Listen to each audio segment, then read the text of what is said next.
Powering the dynamic companies that move the world is Hexagon's business. We're embedded in the innovation that shapes the future.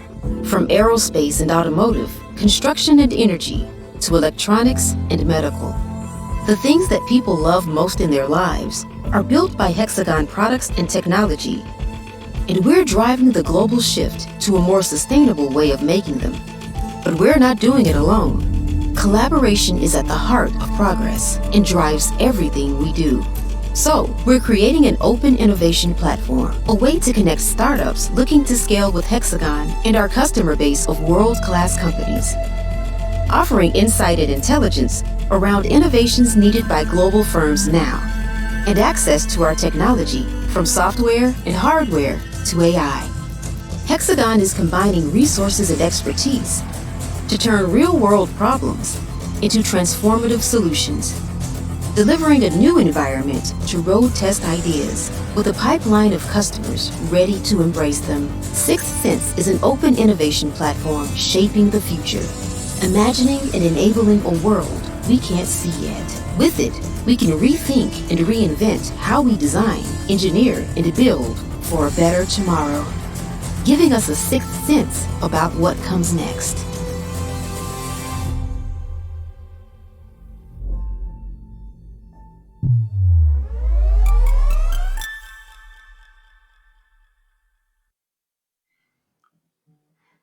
Good morning, good afternoon, good evening, indeed, wherever in the world you're joining us today. Thank you for sharing your day with us. Welcome to this, the inaugural Sixth Sense Challenge event. And I love that idea of getting ready for a world we can't quite just see yet. And just what the video told us all about. Today, we're going to see about those future shapers, those 13 companies that we're going to meet that are hoping to become the inaugural cohort of companies that will join Sixth Sense on this journey. Now, we've got a superb session for you, or a panel of judges to work with you. Going to select that first cohort, and to introduce myself, I'll be the guide for that discussion. I'm Michael Heyman. I co-founded the campaigns firm in London, Seven Hills, and I host the Changemakers podcast. I'm also the honorary professor of the purpose economy at the University of London, and I wrote a book called Mission, which looks at how the best in business break through. Now, why are we here, you might ask? Well, let me tell you, because Sixth Sense is the new open innovation platform from Hexagon Manufacturing Intelligence, where ambitious scaling startups can connect with world-class companies to solve some of humanity's biggest challenges.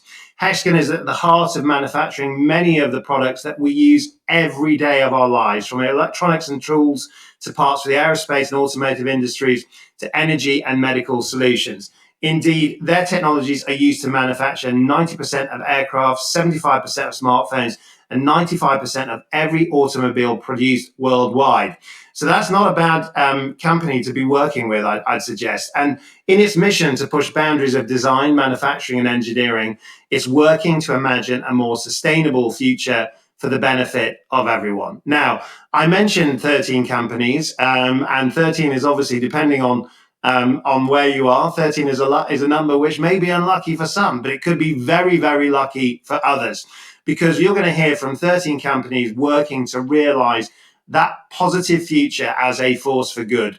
Each is developing manufacturing solutions that have the potential to drive a more innovative and sustainable future. Now, this 13 was shortlisted from well over 100 applicants from around the world. So I would say just by being here today, it's a huge achievement to be in this final stage, to enter a 10-week journey to see where those businesses might go as part of this inaugural Sixth Sense cohort.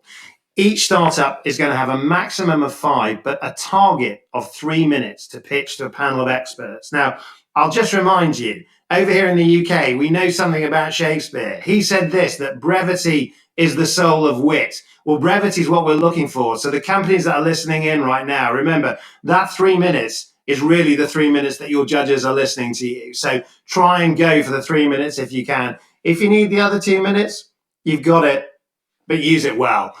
We want you to pitch to this panel of experts in entrepreneurship, scaling up, and investment. And it's going to be followed by a couple of minutes of questions from our judge judges. We'll have 2 judges per company. They'll be asking you a question each.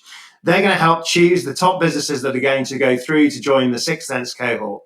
But our entrepreneurs are going to also be pitching to everyone that is watching this event around the world today. You've got the opportunity to vote on which companies have impressed you, with the final company, the company of those selected from your votes. So the voting is going to be open throughout the event, and you can vote for your top 3 pitches by clicking on the polling tab to the right-hand side of the screen.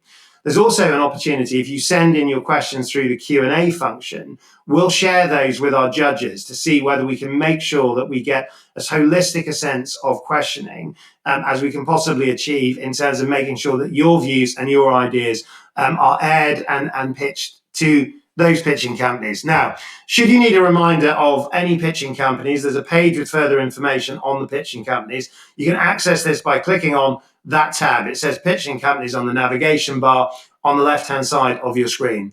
Now, we're live streaming this event globally around the world today, so welcome to you all. Please do make sure you join in the conversation. So if you're looking for the new Sixth Sense social media accounts, LinkedIn is Hexagon MI-6-sense.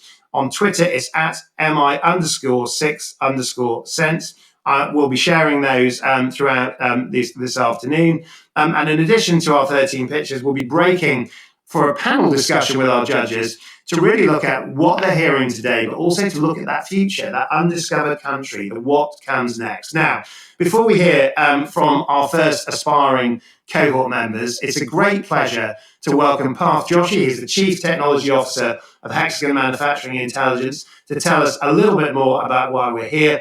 And then we're going to hear immediately after him from Milan Kochik, who is the head of Sixth Sense at Hexagon. Parth, welcome. Good afternoon. The floor is yours. Hello, good afternoon, good morning, everyone. I'm Parth Joshi. I'm the Chief Product and Technology Officer for Hexagon Manufacturing, leading our different business units. I wanted to welcome everyone to join our first ever Hexagon Sixth Sense pitch day. It's an exciting day for all of us, and really want to thank all of the startups that are participating in this event today also. I'm sure that as of now, all of the different startups that are attending today have looked into Hexagon and what we do. But I wanted to spend a quick minute before we go into some of the pitches to encapsulate what our goals are for the event. So in Hexagon, as you know, we're working on an autonomous future, especially in the advanced manufacturing space within manufacturing intelligence, using our segments of design, engineering, metrology, production software, and then quality also. And our uniqueness to the approach here is one of the key goals is to really connect quality through manufacturing intelligence data across the full enterprise and through all of our customers using these different mediums of design, metrology, production, and quality to really deliver advanced value to our customers. And so we are truly excited to see what the startups can do and help us in that approach and that process as we help our customers out. We think we have all the right ingredients to build the manufacturing solutions of tomorrow, and working with the startups, we can work together to fill some of the gaps that we see that we have in particular areas.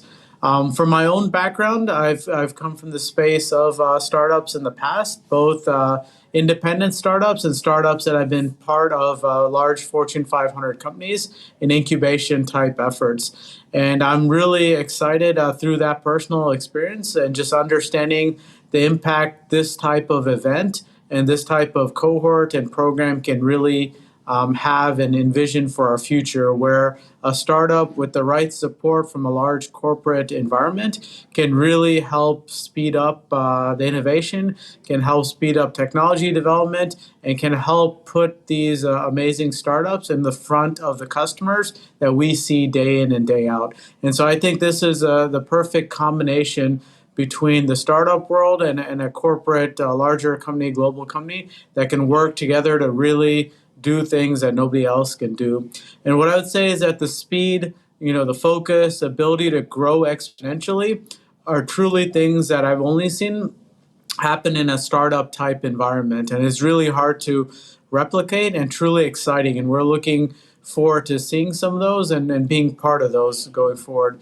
The reason we started Sixth Sense in this journey that we're going on, this is our first time going through this selection and pitch day, is to really have key ingredients to do a few things in the future. Is a way to combine different unique technologies and architectures with our own existing efforts and products to really solve different problems for our existing customers. So we have products and the startups have products. If we can combine those, combine the architectures, we can do more unique things. We can also help provide us and the startups with opportunities to learn from each other. I think we can help the startups in numerous ways of how to scale up, and the startups can help us or remind us of some of the culture required to really move quickly, to break barriers, and to innovate quickly. The last thing is, I think, with our access to customers and industry, I think we can help the startups by giving them that access through the technologies that they provide. So overall, I'm super excited to see the 13 startups today, see what they have to show. I've seen some of the profiles. We've done our own deep dives from the outside looking in to get to these 13, obviously. But as I look at the focus area of each of these companies, I'm really looking forward to understand more about the companies, the products, the people, and understand the technologies that are going to be critical to a partnership in the future. And just looking at the early technologies and products from each of these companies, Milan, me, and others have been excited and have been coming up with different things that we think that we can combine together to solve real problems for our customers. But it'll be interesting in the coming months for those that are selected through today to really take from this pitch meeting real product output that we can do in the next couple of months, or ideation in the next couple of months that can lead to something for our customers. And so with that, I want to thank everyone in advance for being part of this event, and really good luck to all of the startups that are involved today. So thank you. Parth, thank you so much for that. Now, our next speaker has been, in many ways, developing a startup of their own, because Milan Kochik is the head of Sixth Sense at Hexagon. It's a brand new initiative. He's going to tell us a little bit more. Milan, welcome. The floor is very much yours. Thank you, Michael.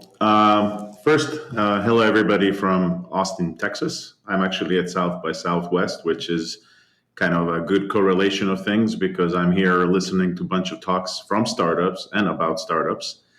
But firstly, I just wanted to thank all the startups for applying and putting in the work to prepare for this short pitch. I personally just sat over the weekend through 43-minute pitches, and those were sometimes hard to listen. And there were some 1-minute pitches, if you would believe. If we can do one of those rounds sometime later, just to really put you on the edge a little bit. And I know it's sometimes hard to get essence across of what you're doing. So kudos to everybody for putting in the effort to do those 3-minute pitches.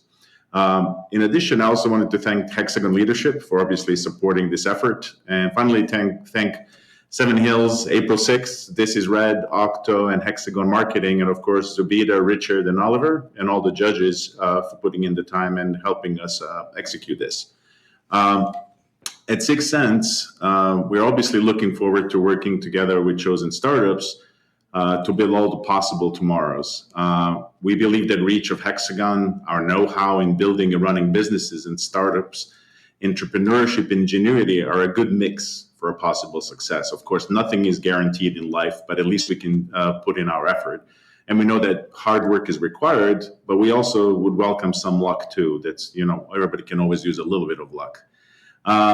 We also understand in these uncertain times, it is hard to predict the future, but the world has seen record amount of new business startups in 2021 and a record amount of venture capital pouring into those startups in the same year. So there's obviously an appetite for the world to embrace the new opportunity is enormous. We seem to be moving towards more innovation in the basic pillars of economy, like manufacturing, which I think in the past maybe was somewhat neglected. And that, since we have that attention, it's a good time to actually, capitalize on it. cloud, AI, Web3 are all enabling innovation at scale that is sometimes hard to comprehend. And especially here at South by Southwest, I would say half of the talks are looking at the new technologies in the new space that will enable those kinds of innovation. Hexagon itself, like every other company, is going through a transformation itself and looking for avenues to better serve our enormous customer base. In turn, that customer base is asking for more innovative solutions to their problems. While Hexagon has the great track record in bringing innovative solutions, as I already mentioned, it is hard to match the pace of change just on our own, which is where the startups come in. We also believe in transparency and honesty as the main principles of our operation. Culture of collaboration and cooperation is the key to all of our successes, not necessarily just Hexagon or the startup itself. In addition, while not as good in our first go-around, Sixth Sense is committed to recruiting founders from underrepresented communities. We believe diversity and inclusion is the key to more innovative cultures. It has been proven that a diverse pool of employees generates a better set of results every single time. Diverse points of view generate great discussion, allow us to see things we did not see ourselves, and ultimately foster better and more sustainable innovation.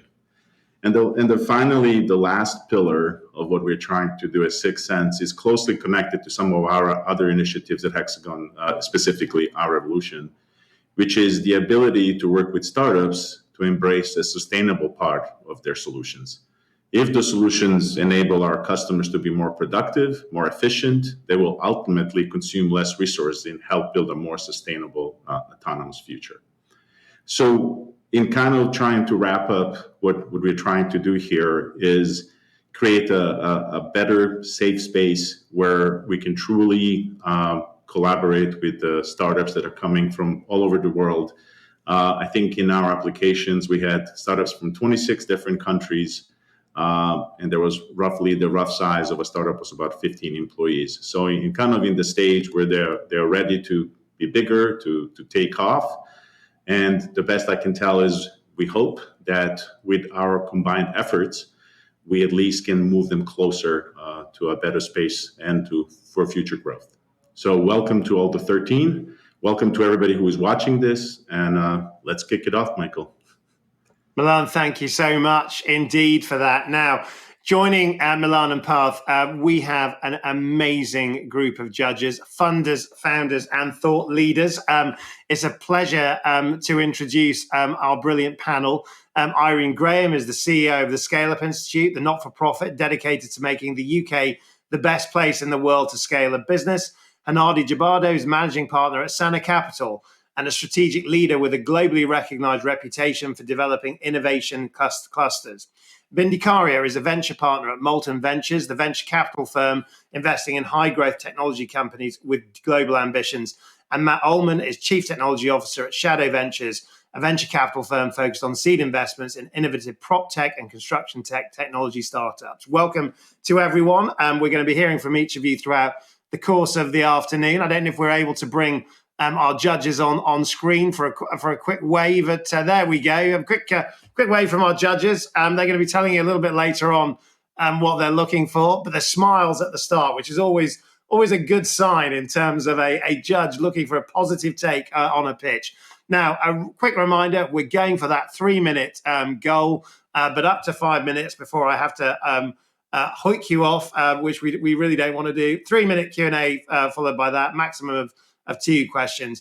But before we begin, a final reminder that you're all going to be able to vote as we go throughout the event using the polling tab to the right-hand side of your screen. And you'll be able to vote for your top 3 finalists. So do wait until you've heard them all pitch, perhaps before you vote. But if you feel you've got your winner, who can blame you? Now we're going to hear from our first startup. The very first startup for the very first Sixth Sense Challenge event. This is history in the making because Untangle provides explainable AI software for manufacturing companies and believes that by understanding AI, we could create a better future for all. It's a Singapore-based business founded in 2018 and operates with 7 full-time employees. Naresh is joining us to tell us a little bit about that journey. Could I bring Naresh onto screen? And we are going to start the clock as soon as we welcome you. Hello, everyone. I'm Naresh, and I'm really grateful to Hexagon and Sixth Sense for giving me this opportunity to share a little bit more about Untangled AI. Untangled AI is an early stage startup based out of Singapore, and we focus on explainable AI, specifically in the manufacturing sector. There's a lot of investment currently in AI, and it keeps growing year after year. A lot of AI is used in industrial automation, autonomous vehicles, visual recognition, and security, all of which are core manufacturing requirements. But one of the biggest challenges today that deep learning models and AI are used as a black box solution, which creates doubt and consequences. Very few people understand why models make their decisions. When will these models fail? How can they be fooled? What have they exactly learned? And will they actually work when you put it onto a production line on the factory? Will you be able to justify their decisions to a customer at Procter & Gamble or Panasonic? So that is one of the biggest challenges for manufacturing AI companies today, to get that trust from the end customer.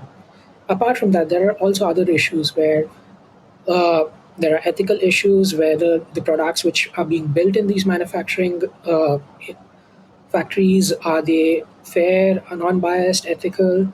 What is the impact of the system making a mistake? What is the impact of 1,000 recalled products?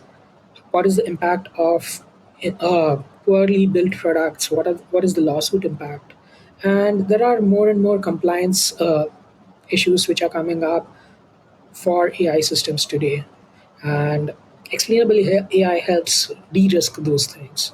It helps remove the risk of mistakes. So at Untangle AI, we understand, explain, visualize, and automate AI model building. And we use this in a lot of different ways. Let's take you through a simple case study. So this is a case study which we did with Panasonic. Panasonic was building a defect detection system for capacitors. They needed to localize where in the chip and what kind of defects are occurring in their capacitor chips.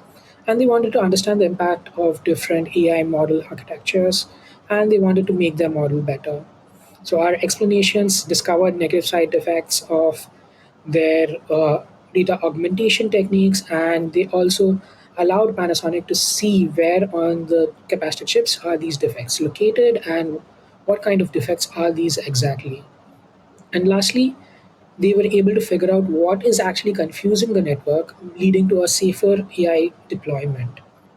And this is a project which we started last year, and we've already made some decent amount of money from it. And we expect to expand the coverage of this technology to all kinds of edge devices at Panasonic, and then throughout the organization for all kinds of products which Panasonic builds. So a little bit more about a team. So we are, as I said, an early stage startup. I am the CTO of Untangle AI, and the CTO of Untangle AI. Professor Alexander Binder is our key advisor. Rahul Soni is our first hire and lead data scientist. Apart from that, we do work strongly with a lot of external research collaborators, Boti Deminov, Matis Rabel. So we are very well connected with the entire academic ecosystem. If you want to build manufacturing AI processes which are safe, which are reliable, and which have the potential to change the game, you should work with us at Untangle. So that's a quick introduction to Untangle AI, and I thank you all for giving me this time to pitch. Hey, Naresh, well done indeed. The very first pitch that we've received for Sixth Sense. Congratulations. I'm going to hand you straight over to Irene and Parth. Thank you very much for keeping your pitch to the point. Irene and Parth, over to you guys. Hey, great pitch, and congrats for being the first pitch here in our first ever Sixth Sense. Quick question for you. So I understand your algorithm there, your use case there with Panasonic. What are the inputs into your algorithm? Are you using video or visual or photos? What are you using as input? And then second, what are you using? What are you supplying as an output into a production line system? Great question, Parth. What we are using as an input is a stream of images from a still camera. The camera is already well positioned right on top of the capacitor manufacturing processes, and the camera takes a full screenshot. The entire screen of the camera is filled with the capacitor chip. What we provide as the output is basically a heat map, which highlights that these are the parts of this capacitor which look to be defective. And each part of the heat map is differently colored based on the type of defect. So if a part of the capacitor is missing, that's a different kind of defect from a part being misaligned or from a part being misplaced. Okay, so Naresh, you're that- not looking internal scan or X-ray or CT. You're looking for physical characteristics on the external part of the capacitor. Yeah, but this is something which can very quickly, and then hand over to Irene. Yeah. Okay, two very quick questions or a combination. One is, what makes you different to other people out there? And if you're successful, what do you hope from this process with Hexagon? Great questions, Ari. First, the way which we are different from everyone else is we are the first company which are able to provide this in real time on a live manufacturing line. Our explanation technique works in real time and is 200 to 400 times faster than any open source technique out there. The second thing which you asked is, what are we looking for from Hexagon? We are looking to scale our product and reach as many manufacturers and build as big of a portfolio of use cases with manufacturers. Thank you. Okay. Now we've got 30 seconds. Parth, back to your question. It's just one question per judge or one intervention, but back to your last point you were going to say. Yeah, so the question is on the capacitors, I guess. Can you scale beyond capacitors? Can you look more than single components? Can you look at finished products also using this AI? Yeah. Quick answer, Nara. This can Yes, scale to any kind of defect products. We've worked with Uniqlo, we worked with Procter & Gamble, we worked on diapers, and we worked on clothing materials. So we have actually a wide variety of manufacturing use cases already. Congratulations, Naresh. Thank you so much for telling us the story of Untangled, and also for answering such brilliantly well in terms of, I thought some tough questions there from our judges. Next, we're going to move on to introduce Simulage, which is an expert software company in digital twin development. They're based in the US and Turkey. It was founded last year, now has 8 full-time employees, a valuation of $6 million. We're going to hear from Ehan, who is going to be pitching the story of Simulage. Ehan, welcome, and do tell us your story. Yeah, thank you, Mike. Appreciate it. Hi, this is Erhan from Simulage. I'm going to talk about our no-code app development platform for the industry called TwinEye. Our target is to solve $8 trillion problem occurring every year because of manufacturing losses. Even in Europe, top 100 manufacturers are losing 116 billion euros every year because of rework, scrap, and manufacturing inefficiencies. Every time I go to the next slide, globally, we're going to be losing $1 million and going to impacting the environment. The reason that such problems are occurring while products are evolving, our systems are staying the same, and the production managers, production engineers are trying to meet the requirements within the constrained environment. Yes, Industry 4.0 solution could be a remedy, but to be honest, they are slow to implement because of the data collection period. They are hard to scale and requires a lot of initial investment costs. So our solution would be TwinEye, a scalable technology that can help our users to launch an application within minutes. It is easy to scale, and because of the data collection period is limited or there is no need, the initial investment is reduced. This is because we are relying on combining AI with engineering physics. So engineering fundamentals are starting point. We even got PCT approved patent application last year, which is an engineering-based digital twin platform. Interestingly, Gartner this August also published this coin term physics-induced, physics-informed AI as an emerging technology in their latest hype cycle. So how does TwinEye works? We are offering a toolkit for engineers and data scientists which can combine mechanics, engineering mathematics, as well as AI and analytics. Using these tools, our users can create applications. They can either create an optimized pressure, optimized temperature, depending on the real machine. And once we apply these values onto the machine, we can see the outcome. Tvinite is cloud first, so no installation is required. There is a seamless process in development environment. You can either use the Twin Designer, which is the component-based building block structure, or if you would like to go even deeper, you can use IPython interface to program complex scripts. In reality, Tvinite is providing not just a smart manufacturing application. The app development experience itself is also sustainable, so no more black box solution. Also, we can help engineers and data scientists meet in a common environment. Let's talk about our success story. Beko is one of the largest appliance manufacturer in Europe, and they were trying to resolve their problems in their refrigerator plants. Before our intervention, they were doing tests and manual trial and errors, but thanks to Tvinite process, they were able to create a real-time optimization solution, which helped them to save 2 million euros every year, while also impacting the environment by saving 1,600 tons of plastics. Why? Because in Tvinite, they were able to model complex physical phenomena with the blocks that we are already implemented in our library. With all of these improvements, the overall equipment efficiency was increased by 10%. Now, as Simulage, we are scaling this solution in their 9 different global sites, including a success story in Springer. Now, when we look at the competitive landscape, we see AI solutions, but with no real manufacturing context. We see classical simulation companies, they are required a lot of expertise and not cloud first. And also manufacturing companies, but their solutions are generally expensive and tailor-made. We're going to solve all of this problem by a smart manufacturing platform. Our goal is to expand into Europe and United States in the following 2 years by increasing our capability. We would like to launch our marketplace. We first bootstrapped until market validation. Also last quarter, we released our Tvinite platform, Bridgestone being our first subscriber, and we are expanding our pipeline every day. Our target is to hit $100 million of ARR within 6 years, starting from appliances up to energy in a 200 billion euro dollars of smart manufacturing market. Our business model is SaaS, so per app and per connected machine, we can charge extra. Our CEO is Buryan. We met with each other while designing jet engines within GE Aviation.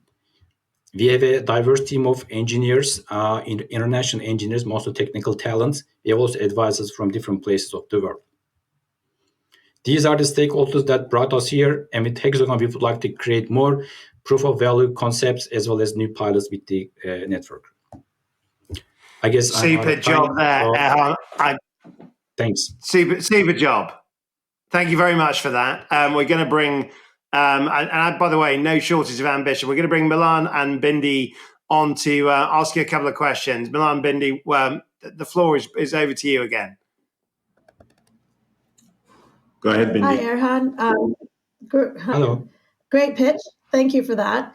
I'm just really interested in the numbers that you're saying. To get to 100 million ARR in 6 years, what is the length of the sales cycle?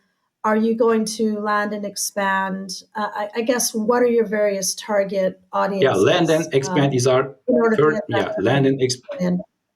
Perfect. Yeah, land expand is our first strategy. We go with the first machine, then we scale with the same machine, with similar machine. Then we go to the previous machine and the next machine.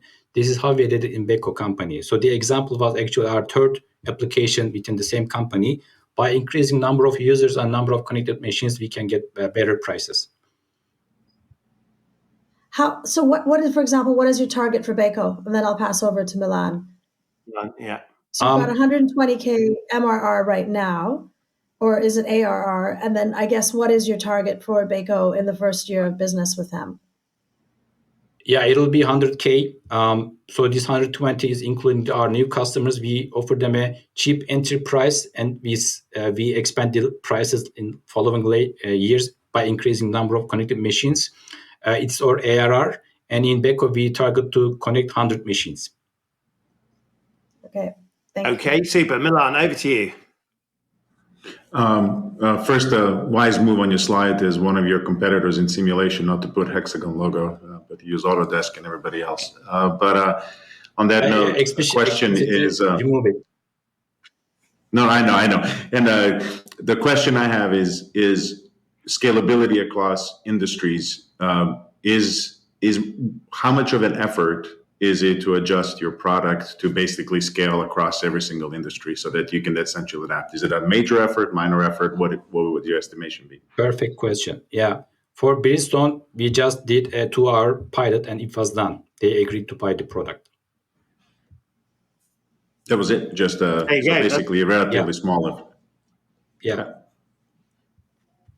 Okay, well, thank you very much for that. We've got a couple of seconds left if there are any of the judges want to bring anything else in. Otherwise, I'm going to call it an end. Thank you so much there to Erhan and telling us the story of Simulage. And we're going to move on to our third startup, which is Icon Pro. It offers a software-based solution to increase quality and productivity in production. It's based in Germany, founded in 2018, achieving revenues of about $800,000. Martin, you're going to tell us more about it. Welcome. Yeah, thanks a lot. Thanks a lot for having me. Warm welcome from Aachen, even in this unexpected and hard times. So my name is Martin Peterick. I'm one of the founders of Icon Pro, and I'm very delighted to show you, how we see the future of production and how we think that producing companies around the world can use their production data to move into more sustainable processes. We at Icon Pro, we have a clear vision. So from our point of view, production should be as easy to plan as, for example, any trip that you do on a business base or a private base. So as easy to plan, as easy to foreseeable, as easy to schedule. Taking into account all the different influencing factors, for example, that will influence your trip, you will be able to predict very precisely when you arrive at your destination, how long will this trip be, will there be any hurdles, how big will, for example, be the carbon footprint that you will produce. And our solution that we developed during the last 3 years, also in a joint cooperation with Hexagon, is a merge between easy-to-use advanced analytics and a deep domain expertise in the field of production to make that happen, to build that map, so to say, to make it feasible to plan production in a very, very easy and predict production in a very, very easy way. The solution is already there. It's called Icon Pro Ares.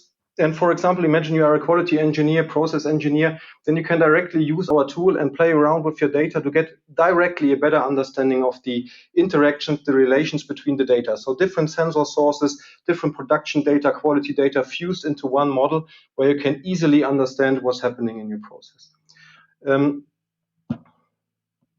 Sorry, there was a fault. It's very flexible, highly automated, and you can very intuitively directly dive deeper into your process. The deep domain expertise is already in the shape of the software so that it is directly applied to customers out there. Just 2 use cases. So for example, the assembly, we did together the assembly of high voltage battery with BMW, where we were able to reduce the quality inspection cost in this very innovative sector by more than 40%, which means really a lot of money that the BMW can save and a great level of maturity that they can achieve.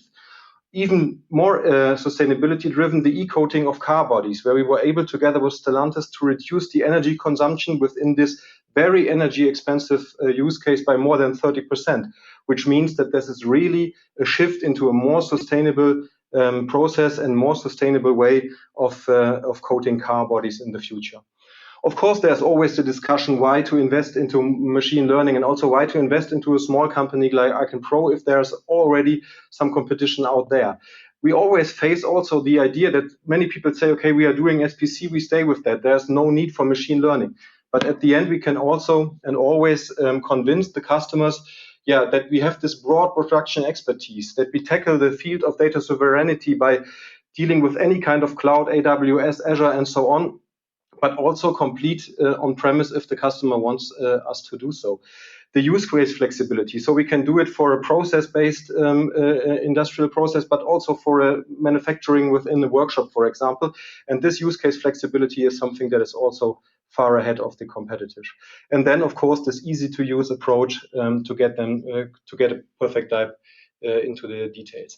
It's all about the team, of course. It's all about the people. So we founded in 2018 as said, and we are now 26 people from 4 continents and 13 nations. And this multicultural attitude is very important for us to drive the kind of idea that we have for the production and the manufacturing of the future. We are very happy to have some awards won already. The AWS network, for example, helps us a lot. We are a Microsoft partner, but at the end, it's always, of course, the staff that has to be very eager, and we are very eager to shape this kind of solution together. We gained some traction already, so we have a large variety of customers in different fields of producing sectors. We doubled our income at least every year, and hopefully, if we will be successful and picked for the Sixth Sense platform and program, then we will even able to put some more power onto this as well. Yeah, there are some benefits, of course, that help us to even scale up faster, and we want to enlarge, of course, our network, benefit from the expertise and training within the program, and grow more and more, as we are already a strong partner and strong partnership with Hexagon, grow more and more into this one Hexagon family. Yeah, thanks a lot. Sorry for this clicking disturbances. I'm not quite sure why it happened. Wasn't intended to do so. Should be not there. Thank you a lot, and open for the questions. Well done, Martin. Now we're going to bring Matt and Hanadi on. I'm going to hand straight over to them to ask them your questions. Hey, Martin, well done. Quick question: can you describe your pricing model? Like, how do you guys charge? Is it per user? Is it a enterprise license? Can you explain a little bit?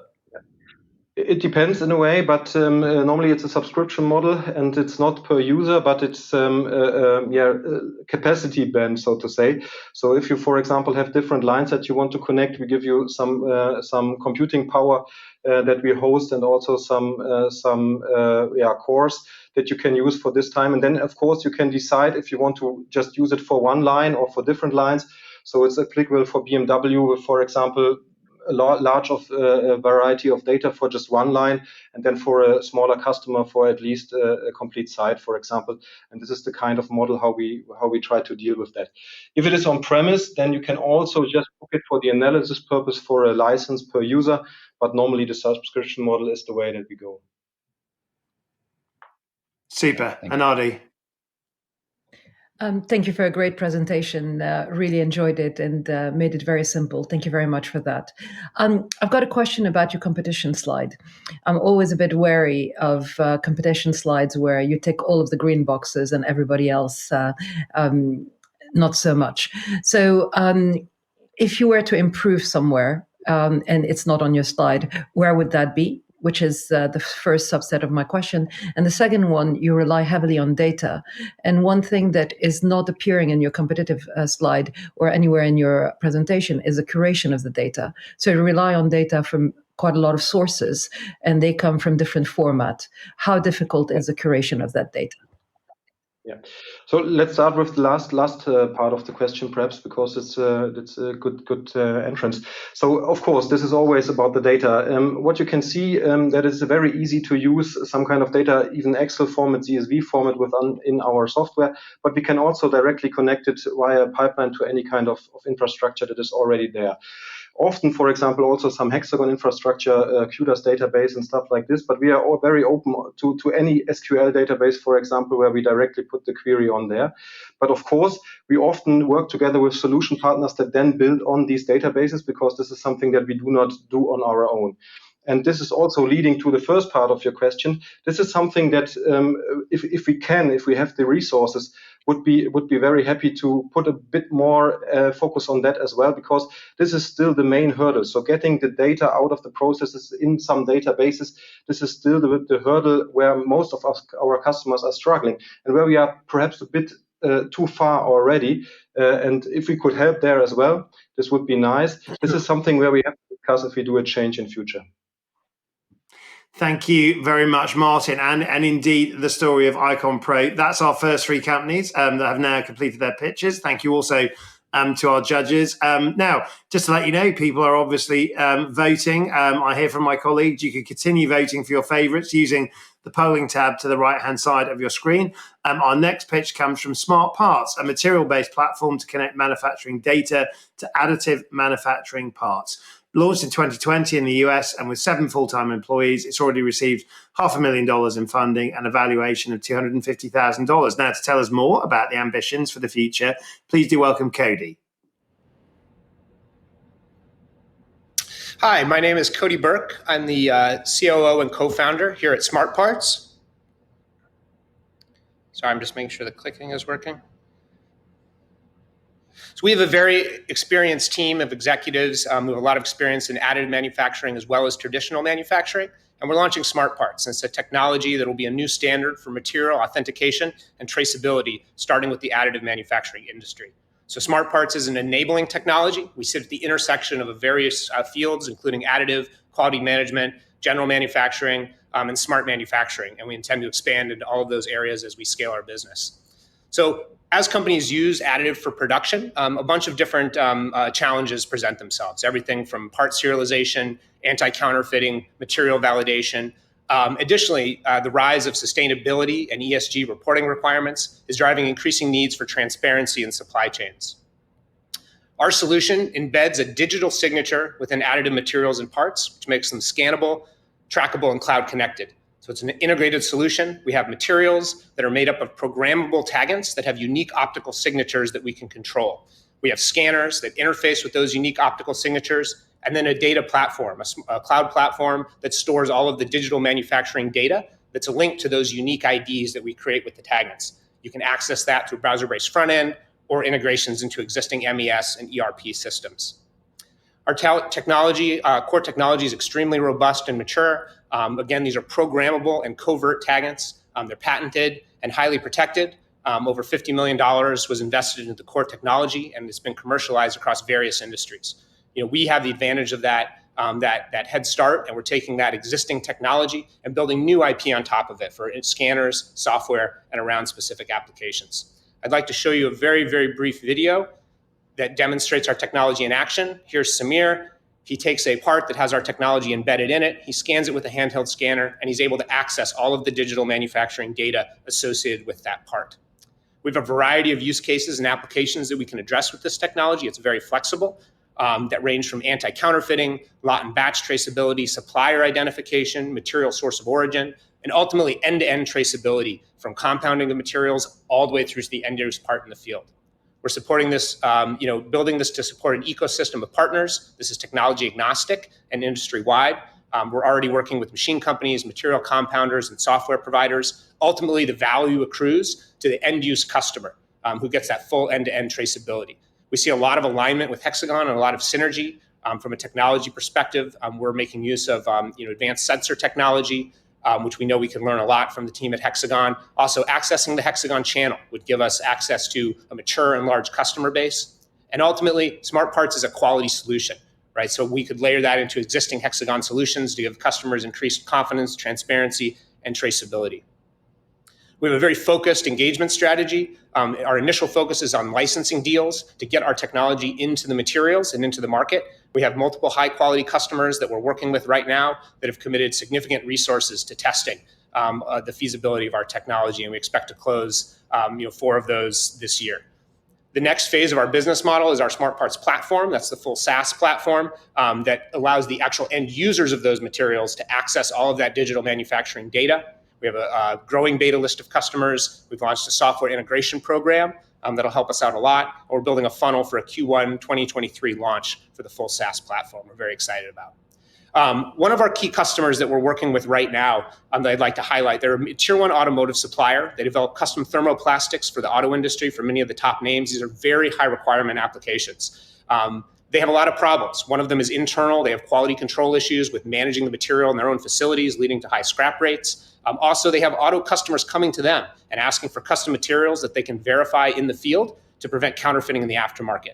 We're presenting them with scanners, cloud platform interface, and a library of unique IDs that scales over time as they grow and add this to more SKUs. All those materials and parts are scannable and verifiable throughout the life cycle. This adds immense value to the customer, reduces the scrap rate, limits liability, adds them to get more high-value business, and it's a scalable solution for them with low incremental costs as they add additional IDs. Our early revenue is focused on those material suppliers and OEMs, and then we transition as we scale into engaging more with enterprise as we get more IDs and materials out into the market and more integration partners with software. We're targeting to be EBITDA positive in 2024. Thank you. I look forward to any questions on the technology. Thank you, Katie, and thank you very much for respecting the time on the clock there. I'm going to hand you straight over to our judges, Irene and Parth.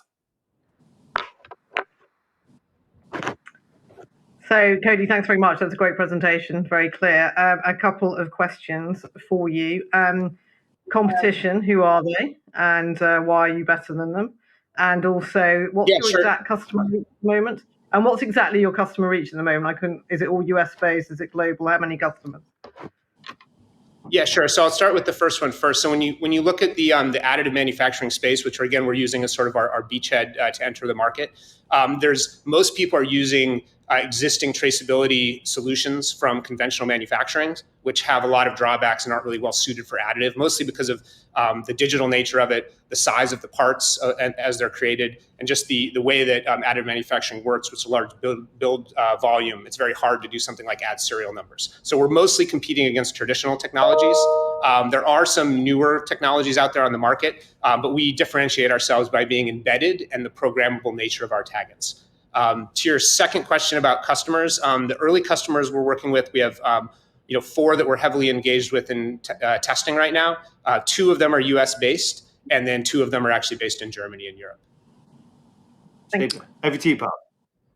Yeah, so 2 questions. One is, when you look at this technology versus traditional technologies with serial numbers or barcodes or whatever is done on materials, what is the cost adder or the cost saver for using this technology? And then second, when you go to a customer like the auto manufacturer that you mentioned, is the goal to go to the top tier auto manufacturers to utilize this and then them to pass it to their vendors, or to work with vendors and then kind of work your way up into a manufacturer? Yeah, great question. So on the material cost, I'll address that first. And so that's actually really, really important to us. So our taggants, you need like parts per million level to add into a material to get a scan off of. So the taggant itself is extremely low cost. So when we look at like adding cost to a part, we're talking about like a $9 part becoming like a $9.04 part, right? So we're not adding a lot of cost to the part. Our business model is really premised around the licensing revenue they would pay to access the technology, and then the additional IDs are very low incremental cost. So very significant cost savings compared to like RFID, or most other traceability solutions on the market. To your second question, we have sort of a 2-phased approach, which again is to get the taggants into materials and get them into the market. The tier 1 auto supplier we're working with, they're a custom compounder, so they make their own materials. They would be making this on behalf of one of the large auto OEMs. But again, once we've gotten the materials, our IDs into the material, we then can go to all the customers who use that material downstream and get them on board with the SaaS platform and scanners so that they also can access that data. So it's a 2-pronged approach. Super. Thank you very much, Cody. And thank you for telling us the story and sharing the ideas and ambitions for Smart Parts. Now we're going to move on because we'll be hearing from Iflay, which creates a no-code software as a service platform to enable anyone to build computer vision applications with AI in a simple way. It's a company based in Brazil and founded in 2020. It now has 20 full-time employees, a valuation of $10 million. To share more on that story and those ambitions for the future, a warm welcome to Alex.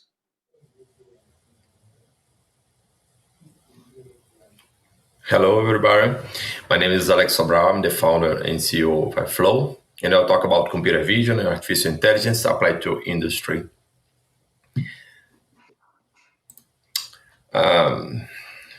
Vision is the main sense at which we interact with the world, and many simple tasks such as monitoring and quality inspection depend on people to be performed. But with the emergence of artificial intelligence, it became possible to automate these tasks. Today, vision inspection is mainly done by people, but humans have a poor performance doing simple repetitive tasks, which results in higher costs, longer time to market, and higher failure rate. We believe that we have a huge opportunity now. Automating visual inspection results in gains in productivity, repeatability, increased efficiency, reducing waste, and reduction of costs. However, automating such tasks with computer vision deep learning is very complex and time-consuming, and hiring AI engineers is extremely expensive and difficult. So we create the Iflay. The main idea behind the flow is that with deep learning, you can program a machine to do a task by showing it examples. So we combine this idea with the no-code idea to build a complete easy-to-use environment where any user without program background can create the solutions to their problems. Our business model is based on selling projects through partners. So we are building a partnership network which are bringing our technology for the most diverse industries, reselling our products within solutions for their customers. We have major applications run at large industries like Volkswagen, Yazaki, Copa Energia, and a network of big partners like Hexagon that are bringing our technology along with their products and services to their customer base. Our main competitors do nothing, but we know that human inspection leads to failures. We also have the traditional machine vision products, and they are outdated software technologies with expensive hardware requirements, and some startups that are developing similar products, but are behind us in terms of technological maturity and completeness of vision. We were pioneers, and our technology is mature. We deliver results faster, and our vision is far more complete. I'm the founder of the company. My partners are experienced executives, and we have a team of engaged talents.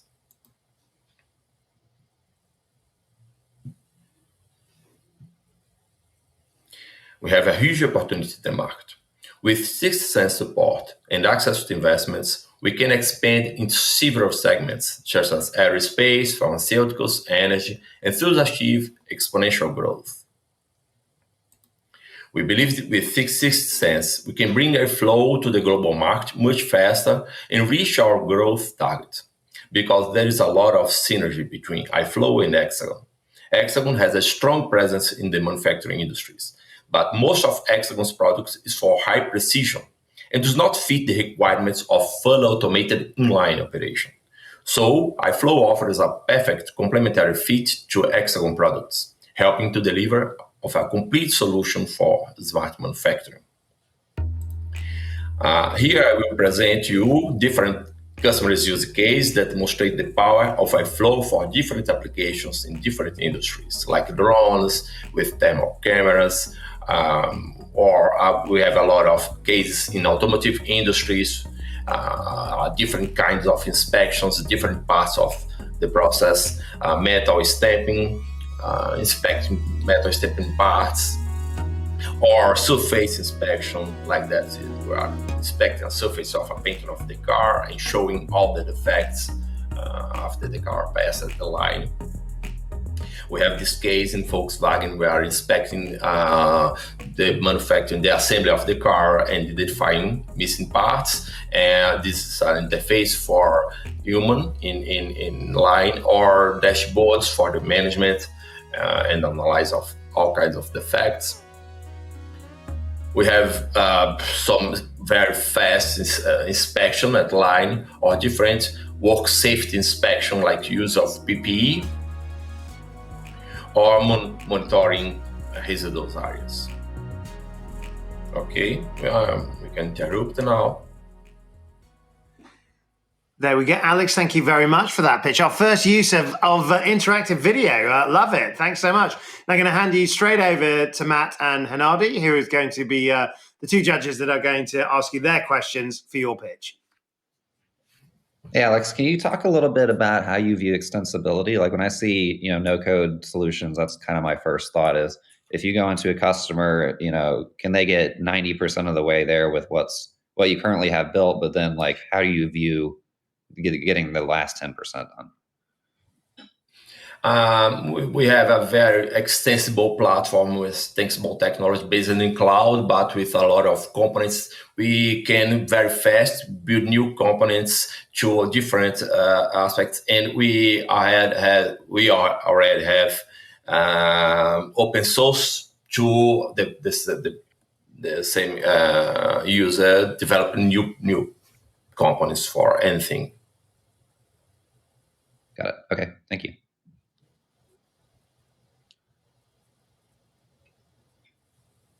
Hennady. Thank you very much for a very entertaining presentation. I loved the video, and you answered one of my questions, which was about use cases. So thank you very much for that. I'd like to dig maybe a little bit more into your business model. So 3 questions around there. Well, 4 questions. First of all, you brushed on the fact that you're selling through partners. Who are those partners? And the second question is this, what do you sell? A license, a software, and what is your pricing? And what are your first industries, and how scalable is it to other industries? So I'm trying to pack a lot of questions here in one question to go around Michael's one question. Being asked to ask one question is turning into a shopping list. Go for it, Alex. Give us your best shot.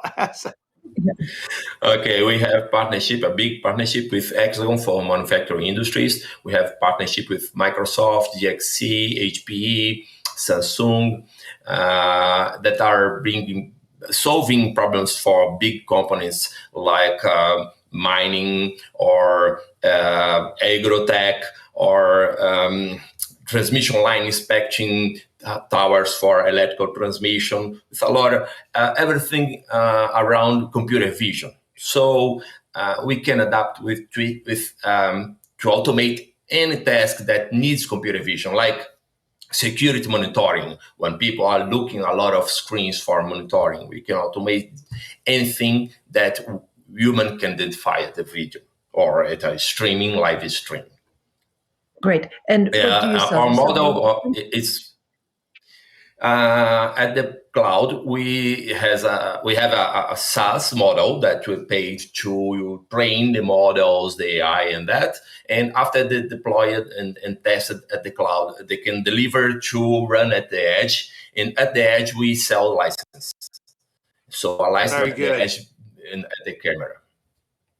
Super. Thank you, Alex. I mean, I just think with all these pictures, it feels like we just need so much more time with you to sort of help tell those stories. But what a brilliant business Iflay is. Thank you for sharing your story for the future. Now, we're going to be moving on now for our final pitch for this first half before we take a short 5-minute break. What I would say is that we're getting some super questions in. I'm going to try and use some of those when we come back after the break and speak with our judges. So do keep sending them in, and the team will start to group some of them so that we can pick up some of those themes for you.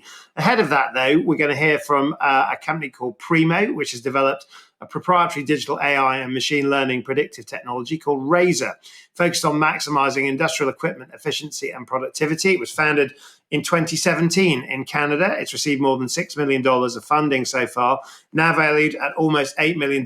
Paul is going to tell us more. Paul, welcome, and the floor is yours. Thank you.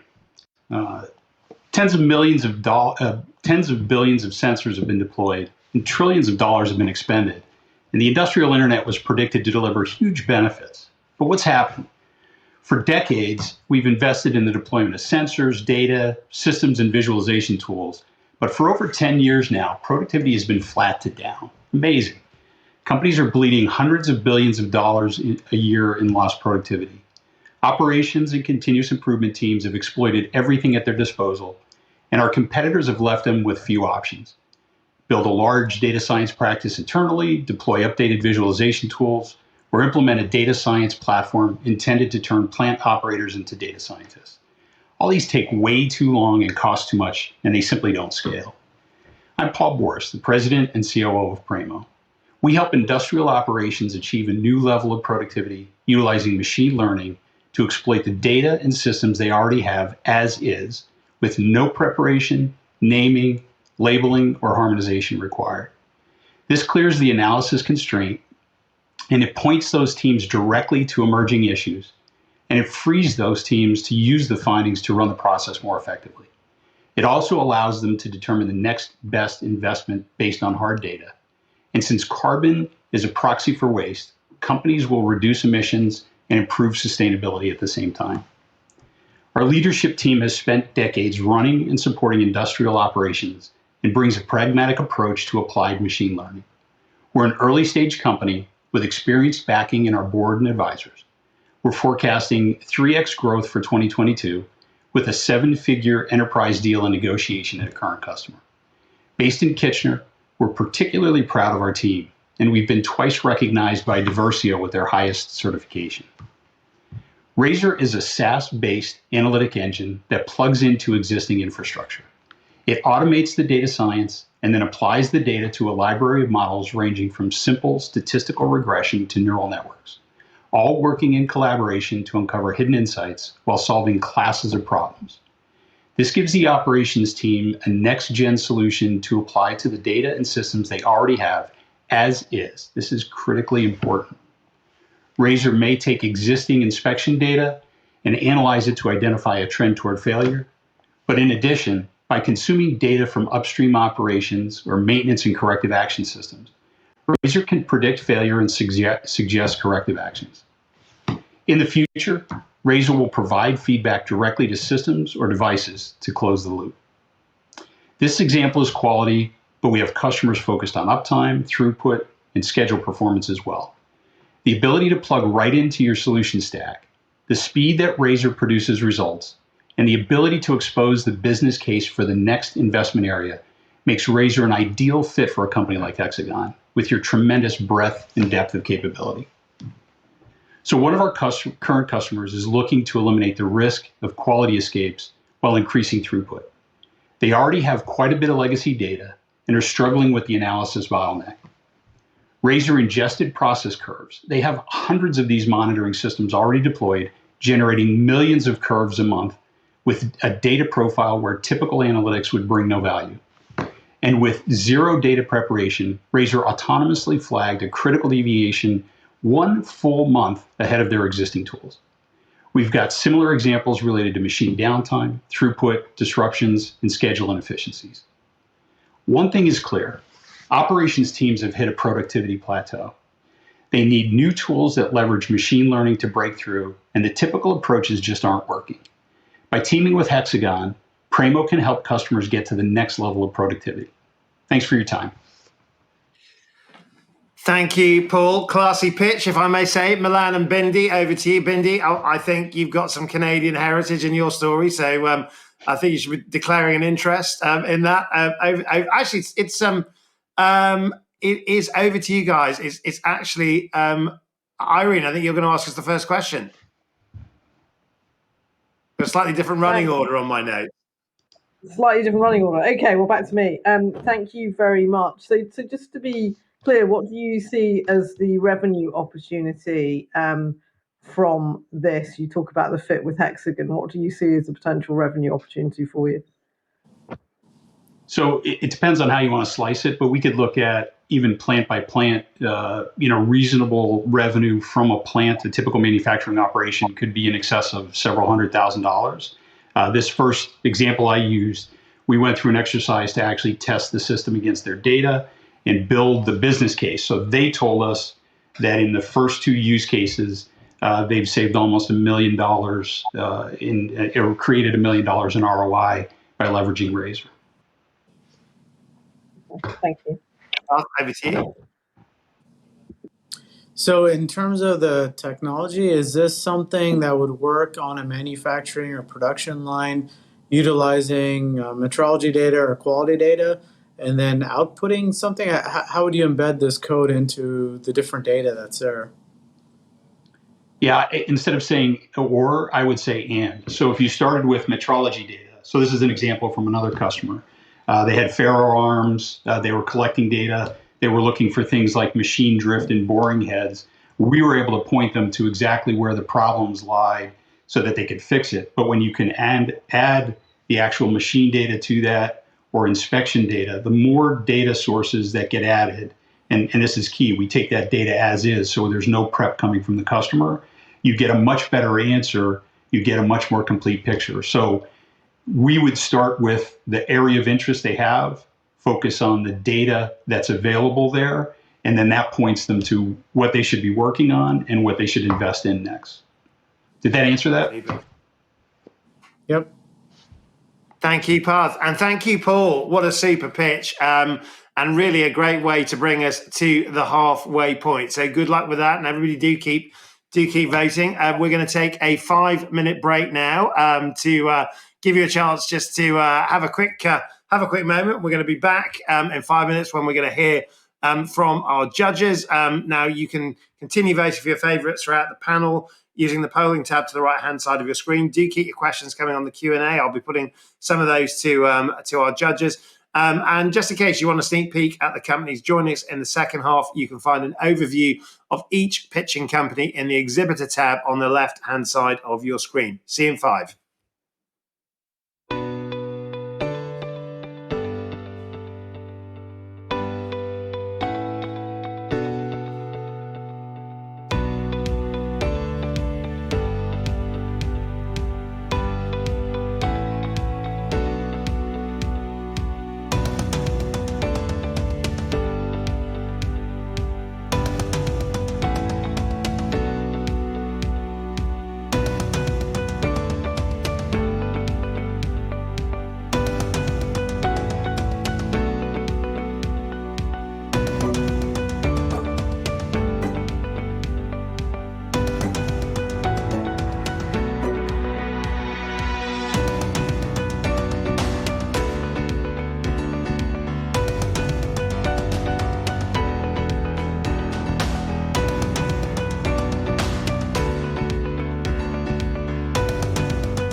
Welcome back. Now, what a first half. We're going to welcome some of our judges back on screen. Let's have you on, if I may. Let's see who we've got to join me now. I know we've got Bindi, Hanadi, and Matt, and hopefully Irene as well. Let's welcome our judges back on screen, please.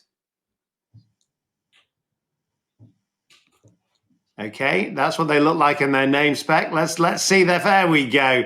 Our brilliant judges. I must say, guys, you've been asking some fabulous questions. I'm going to kick off, Bindi, with you, if I may.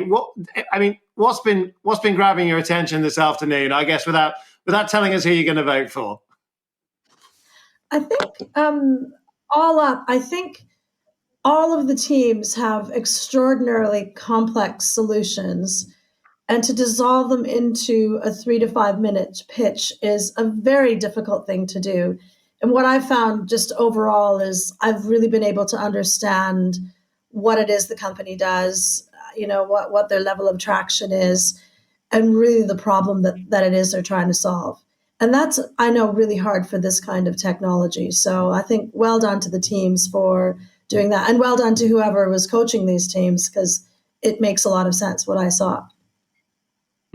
It's the same question really to you, Matt, actually, in terms of, I guess, you'll have some empathy with a lot of these business stories that you're seeing in terms of pitching it, getting it right, and actually making yourself relevant for that future world that we're all facing in 2022.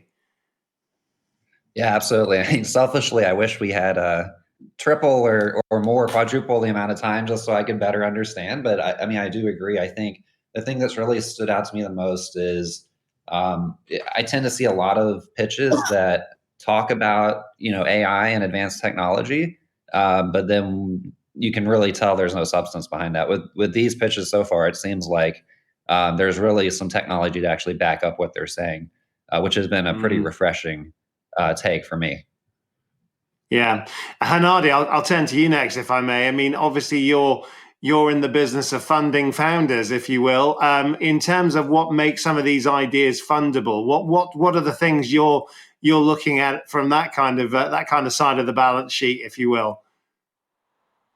So it's really interesting because usually when you listen to very complex pitches on very complex technologies, the founders are very excited about the science or by the technology, and they get lost just describing the science and the technology. Whereas today, what I've been hearing are people who are trying to apply science and technology to make money, which is refreshing. And they're telling us how they're making money and how they're planning to make more money. And from a very capitalistic, selfish viewpoint, it's refreshing and positive. Yeah, I mean, Irene, you look at the scale-up ecosystem day in, day out. Are we seeing that scale-up attitude alive and well here at 6 Sense today? I mean, definitely. I mean, firstly, they've all got global aspirations. Some of them already operating in global markets already.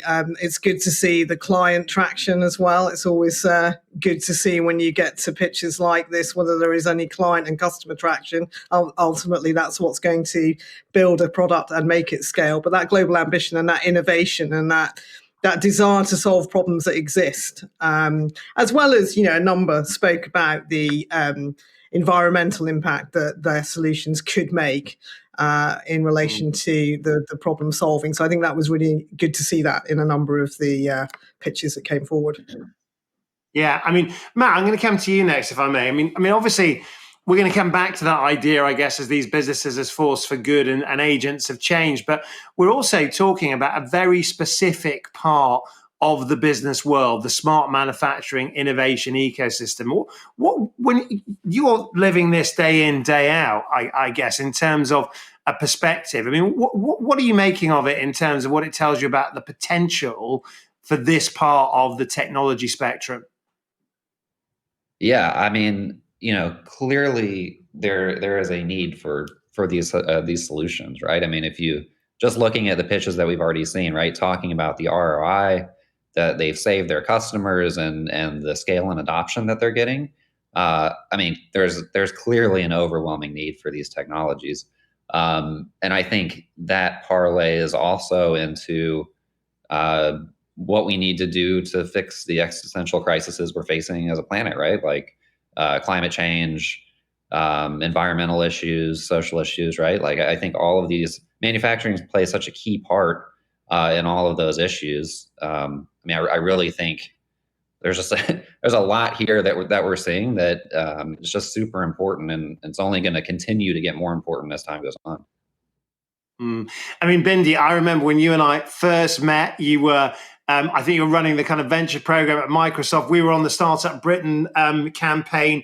And when you looked at what tech was doing there, it was very much business to consumer. We're seeing deep tech solutions today. We're seeing saving the world through the things that we make, smart manufacturing. Is that where the future is, do you think?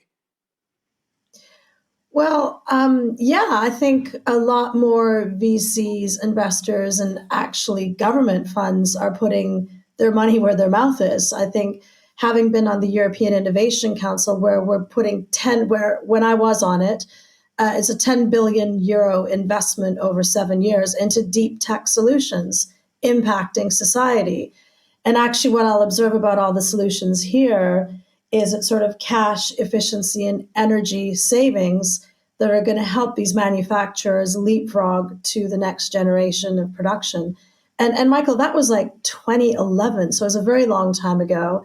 And it was more like apps. In fact, yeah, and it was just like, what we're looking at and where the money's going and where the big trends are in venture. It's just night and day. It's incredible to see the change in the last 10, 12 years. 12 years. Well, I'm going to say, so in they call it dog years in tech. One human year like 7 dog years. Well, that's a technology shift. So it's like this is almost like 84 years ago when we first met in dog years there, Bindi. So let's move on though to, I guess, Hennady, this cohort of companies that's going to emerge today are going to receive world-class access to networks, resources, investment opportunities.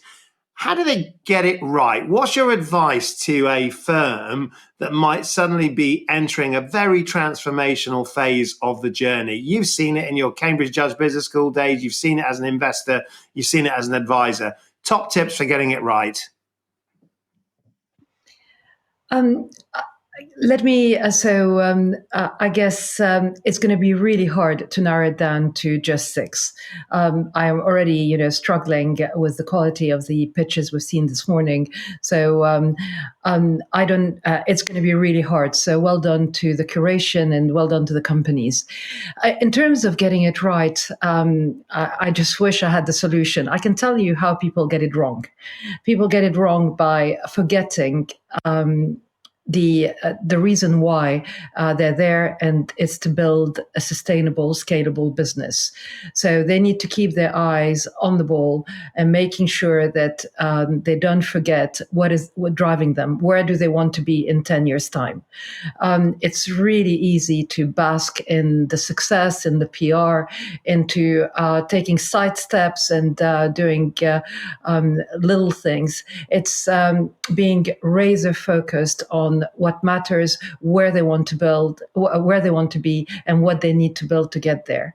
I think the biggest mistake is really around taking side projects that may be lucrative right now, but actually will stop them from building the technology that they need to be where they want to be in 10 years' time. Eye on the prize. Right, we've got 1 minute 52. I'm going to ask our judges for a tweet-like answer, but a top tip that you'd give to the companies today in terms of your own experience, whether it's your entrepreneurship, funding, scaling. Irene, give us a tweet-like final thought to leave our audience with. Be focused, be resilient, build your team. That's pretty good. I'd tweet that. Matt, you're next. I might get into trouble for saying this since I work at a venture capital firm, but my tweet would be: don't chase capital, chase customers. Don't chase capital, chase customers. I don't think you get in trouble for that. I sense it. Hennady, your final tip. Remember your values, and entrepreneurship is a team sport. There we go. Bindi, your thought for the finish. Find the product market fit, execute, and revenue. don't run out of cash. That often sends great businesses bad. Thank you so much to our judges. What a really energetic panel that was. And actually, I think, our judges showing their quality there, not only in terms of judging these companies, but also showing the knowledge that they have. So thank you so much for that. Now, we're going to move on into our second half of the pitches. A reminder to you again that you can vote for your favorite along the way. We're looking for a top series of companies that our judges are going to create for this inaugural 6 Sense cohort. So we're going to invite Shopworks, which is an end-to-end solution for manufacturing, shop floor management and analytics. It's based in India, launched in 2016, has 25 full-time employees and a valuation of $2 million. Kieran is going to tell us a little bit more to start off round 2 of our pitches. Kieran, welcome. Thanks for this opportunity to present. Excited to be here and across different time zones. We're all about smart factory solutions, and I wanted to start off with a little bit of a story. So quite a lot of you in manufacturing would have heard of this company, Takata. They made airbags for virtually the who's who. Japanese automobile company, and valued at around 3.6 billion in 2017. But they went bankrupt, with 41 million vehicles recall, arguably the largest ever manufacturing because of one manufacturing defect, right? And this wouldn't have happened if only they could have predicted it. And a lot of the pitches today are about, AI and prediction. And this is really where, the money is. A lot of AI is going into vision, but there are a lot of defects that are not visible, right? And a ton of them are not visible to the naked eye. A lot of them require destructive testing. So manufacturers have to perform destructive, ensure 100%, they can never be sure. There's no real-time predictability yet. We are seeing use cases, but there's still a ton of opportunity there. From a technology perspective, a lot of data scientists working on ML models. A lot of ML, different types of ML models can be used. And of course, how do you scale that? And if you go to the shop floor, what do the engineers want? What do the engineers in the shop floor want? They want real-time prediction of part quality. They want to know that the part coming out can be prevented from a bad quality perspective. They want to be able to instantly segregate it without, turning it around, relying on vision, immediately, automatically. And of course, they need the ability to get that feedback, look at the feedback, and provide that feedback on a process perspective. Let me jump into a related use case that we've been doing. This particular customer has been a tier 1 or is a tier 1 automotive supplier, and more than 150 plants worldwide. They make fuel tanks. Their problem statement was exactly similar. If they ship bad part, millions of dollars in penalty, and quality problems that cannot be visually seen but require destructive testing, and high risk of shipping such parts even though they might be bad. So we've set out this goal. Can we give them a simple speedometer kind of an indicator, right? Hey, the probability of this part is good, go ahead. And can we give them additional tools, looking at critical to quality key parameters? We did a whole, so Shopworks as it stands not only helps in this, but it's also a whole digitalization platform, including things like form builders, logbook, industrial IoT. We also did workshops.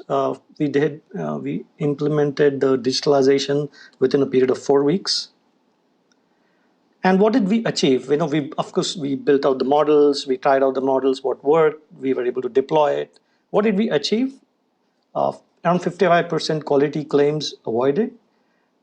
Of course, our main focus was also to provide them an infrastructure, since they're such a huge company that they have data scientists on their payroll. But we ended up building one for one line, and then we built this tool chain out that their data scientists could then use. basically ensuring an accelerated delivery cycle across multiple lines. The same ML can be used by tweaking, and of course a self-serve integration platform that allows their data scientists to kind of work on this. And everything is built on what we call as Shopworks intelligence, edge intelligence. And it has this various set of tools that you can run through that help with the user flow. This is how it gets deployed.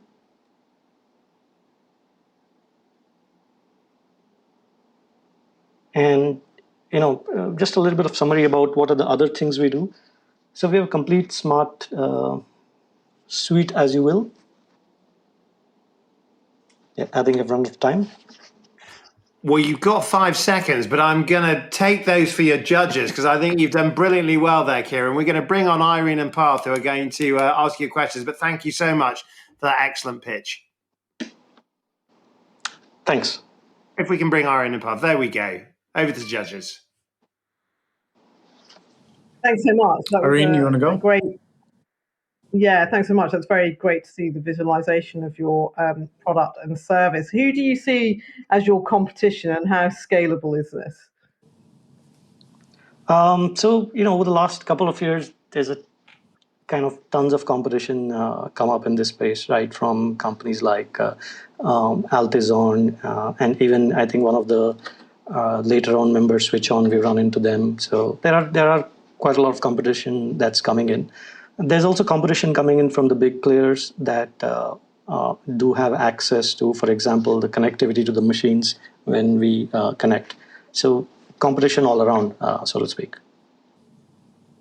And from a scaling perspective, our whole idea is actually to partner with companies like Hexagon, because there is, whatever said and done, there is a whole services aspect that comes into play. There is a whole deployment aspect that comes into play. There are data scientists that we need to rely on. And when you go into the enterprise market, there is customizations that you can't do without. There are integrations that need to be done. There's a ton of services work that we just leave on the table because we want to focus on the product part of it. So yeah, I think we need to do more and more partnerships to scale. Parth, your question. Yeah, when you look at your solution and go to market with the customers, how customized is your solution or platform for each of these different use cases? Is it something that's simple, or does it require a services or a consultancy to really deploy it at each of these customers? So what we've done is we've kind of segregated our target market into two. One is what we call as a medium to small players, wherein we provide prepackaged solutions with built-in analytics, built-in reports that we know for a particular domain that work right out of the box. For the bigger customers, there is always a need for customization. So when I'm talking about bigger, whether it's integrating into an ERP, whether it's integrating to an existing MES, or it's customizing a particular analytics, or even AI or ML models that need customization. So for the bigger customers, definitely there is a percentage of customization that can go anywhere from at a minimum 20% to 30 to 40%. Super. That's it, the Shopworks story. Thank you to Kieran for sharing it. And we are going to move to another part of the world. We move from India to France now, because next up is Elestat, the only automated process control solution able to create a closed loop in a full workshop while having a simple configuration. Now, the company was launched in 2017. It has a revenue of just over $1.25 million. To tell us more, let's hear from Davey. All right. Hi, everyone. Nice to meet you. And I'm Davey. I'm the CEO of Elestat. And I'm able to talk to you about APC, which is Automated Process Control. So what are we talking about? We're talking about the machining industry. So here is the machining market. So it's 800 million in France and 65 billion in the world. So obviously we will not focus on France. We really want to go in the world and to take a partner to have customers all around the world. So this is our market. And what do we do in this market? is that we create the closed loop in the machining industry. So with us, measurement becomes smart. So when you have a machine tools, what you do is you create parts. Then you measure it to make the part and to make sure that your part is good and it responds to the specification. Once you measured it, actually what they do today is they have someone, they call it a setter, that take that measurement report and they calculate the correction that it needs to be sent to the machine. But what if you have 100 of measurement and 100 of characters? A human has a human brain. He cannot take all this data into account. So he has to make multiple parts. He cannot correct the part with only one loop. So he do one part, twice, or 2, 3, 4, maybe 10 parts. So what we do in Elestat is that we take that measurement, we import it, then we calculate the correction, we send it directly to the machine, so we make the whole process smart. And besides, to do this, it's very simple because you configure it all the setting, all Elestat with only your step file. So it's very easy to configure it. What are the impact of this? There are more of two impacts.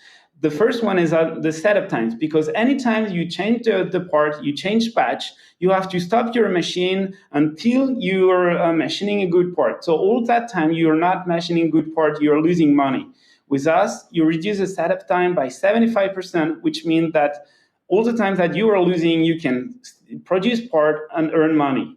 The other one is on the scrap rate reduction, because we have a great algorithm and we are able to really set up better than any setters, any human. So we reduce by 90% the scrap rate, which means that if you're at 3%, it's come 0.3%, which is definitely not the same thing. And to have these results, it's on more than 500 machines because we are already connected to many customers. So you see some of our customers, some big one, who are connected their machine with Elestat. So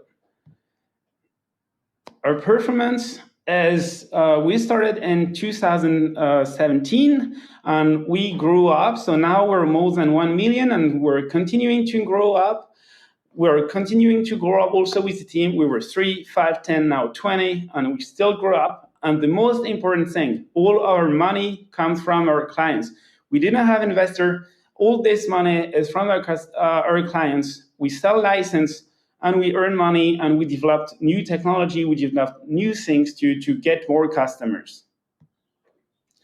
So what are the impact of this technology? It's the one great impact on the social, because actually with the closed loop, you don't need technical skills to adjust the machine. So the recruitment is easier. You don't need to have technical person, just one operator, make the production. So it's way easier for people to run their production. And we are a software company. There's no additional equipment, remote setup, and maintenance. Why do we want to work with 6 Sense? Actually, I told you about the closed loop, but you are part of the closed loop because you are part of the machine measurement machine. So if we work together, we have a complementary technology offer in international distribution networks. We have so much to do together. So I have just 20 seconds. I will just talk about the team. All right, which is here. And we have a great team. We are 20. And so I built this with Maurice, which is my father, and he's the one who invented that technology. But we'll also have a strategic committee to make sure that we don't waste money on great people in sales and IT.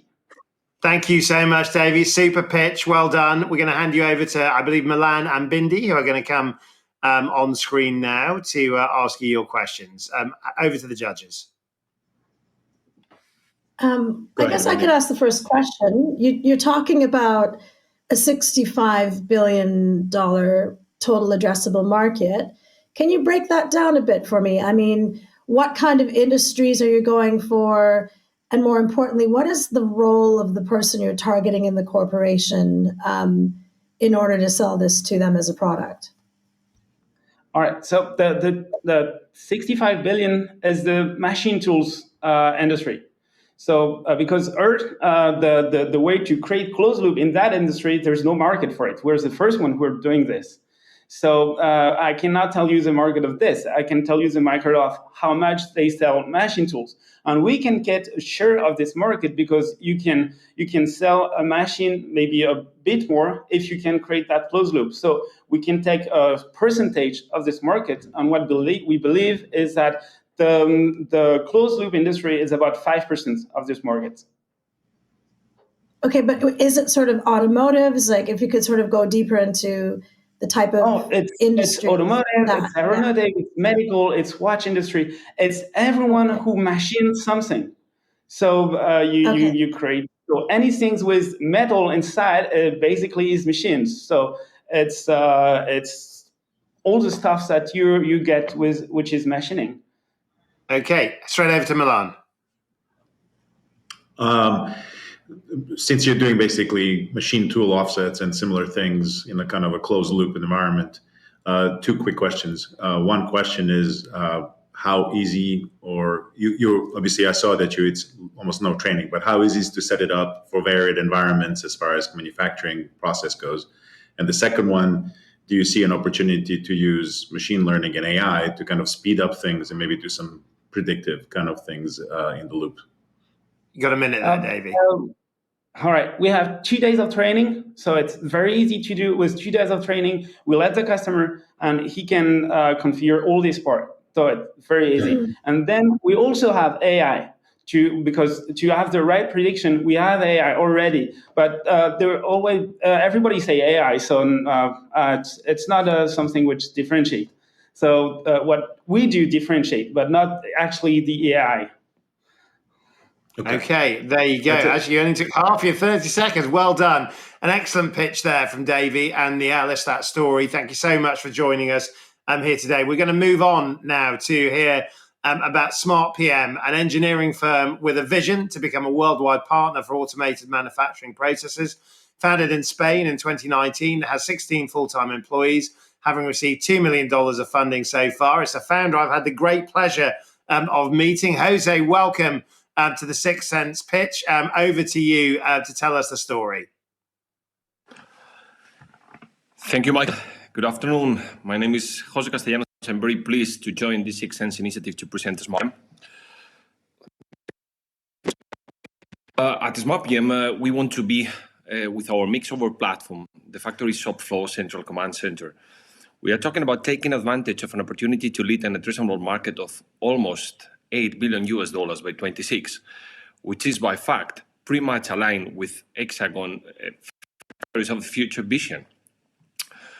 At Smart PM, we believe that based on this PricewaterhouseCoopers presented last year, there is a key gap in current in terms of essential what they call our Mig platform is this kind of DJ aiming to orchestrate workflows, managing the production autonomously. So because connecting assets, people integrating inspection in the loop. All that coupled with the process know-how and machine learning to generate optimizing loop. All that must be focused on the current customer pains. We are talking about the lack of flexibility to deal with much more variable market, long lead times and excessive defective parts, and also dependency. The implementation of MIG will improve industrial process KPIs through increased autonomy, this is key part, and self-improving processes. Based on our experience also, and this is a picture of our parent company, Egile Manufacturing, we save up to 20% of unitary cost reduction, less defective parts and improve overall quality, 50% improvement in installed capacity usage, and up to 30% overall efficiency. All that coupled with lead time reduction and knowledge centralization. To achieve all that, at Smart PM, this is based on a unique, flexible, scalable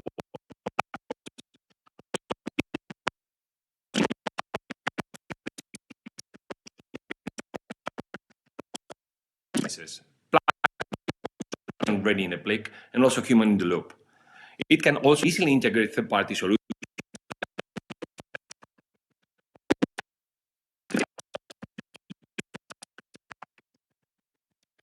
Jose, we're going to stop. Already been able. Sorry. We're going to just stop the clock. We're just having just a very little bit of difficulty with your audio. Can you just give us a sound check, because we were just been losing you a little bit during that pitch. So if you could just give me a 1 to 10. 1, 2, 3, 4, 5. No, can I suggest this is that if the judges are okay with it, I think we're gonna take you off so that we can check your sound. We're going to probably bring on Smart UQ, I think, just so we can, and then we're going to bring you back on to sort of midway through, if that's all right, Jose, just to sort of like maybe sort of summarize and then go on. But we need to get that sound a little bit better, if that's okay. Okay. So.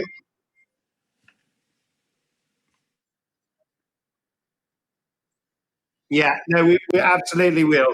I've just got a message. This shows you the glories of live events on online. You do get these little moments. Now, how about our friends at Smart UQ? I'm hoping that you're with us, because we're going to move on to our kind of 9.5 pitch, I guess.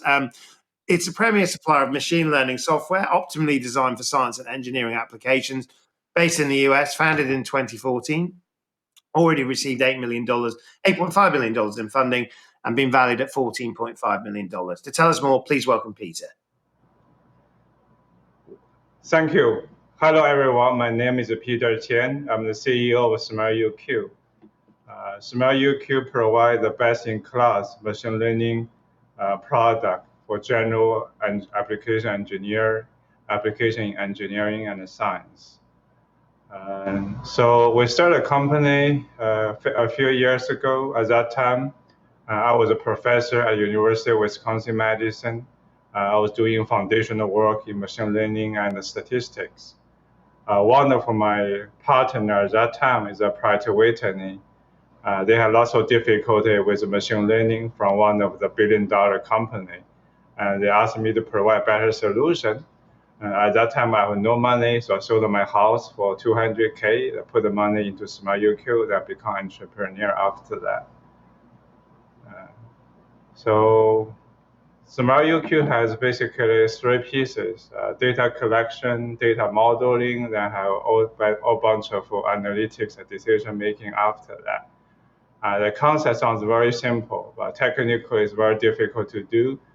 We have built lots of unique machine learning and AI algorithm for every piece of that. The framework we have is very general, applies to almost all data-driven application in engineering.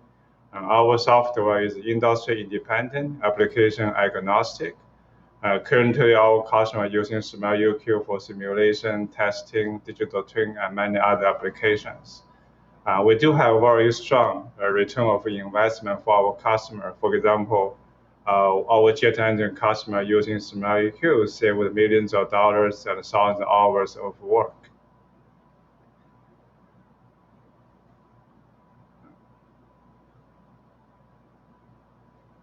We have a number of competitors from national laboratory, university, statistical company, simulation company, and also AI company based on open source machine learning libraries.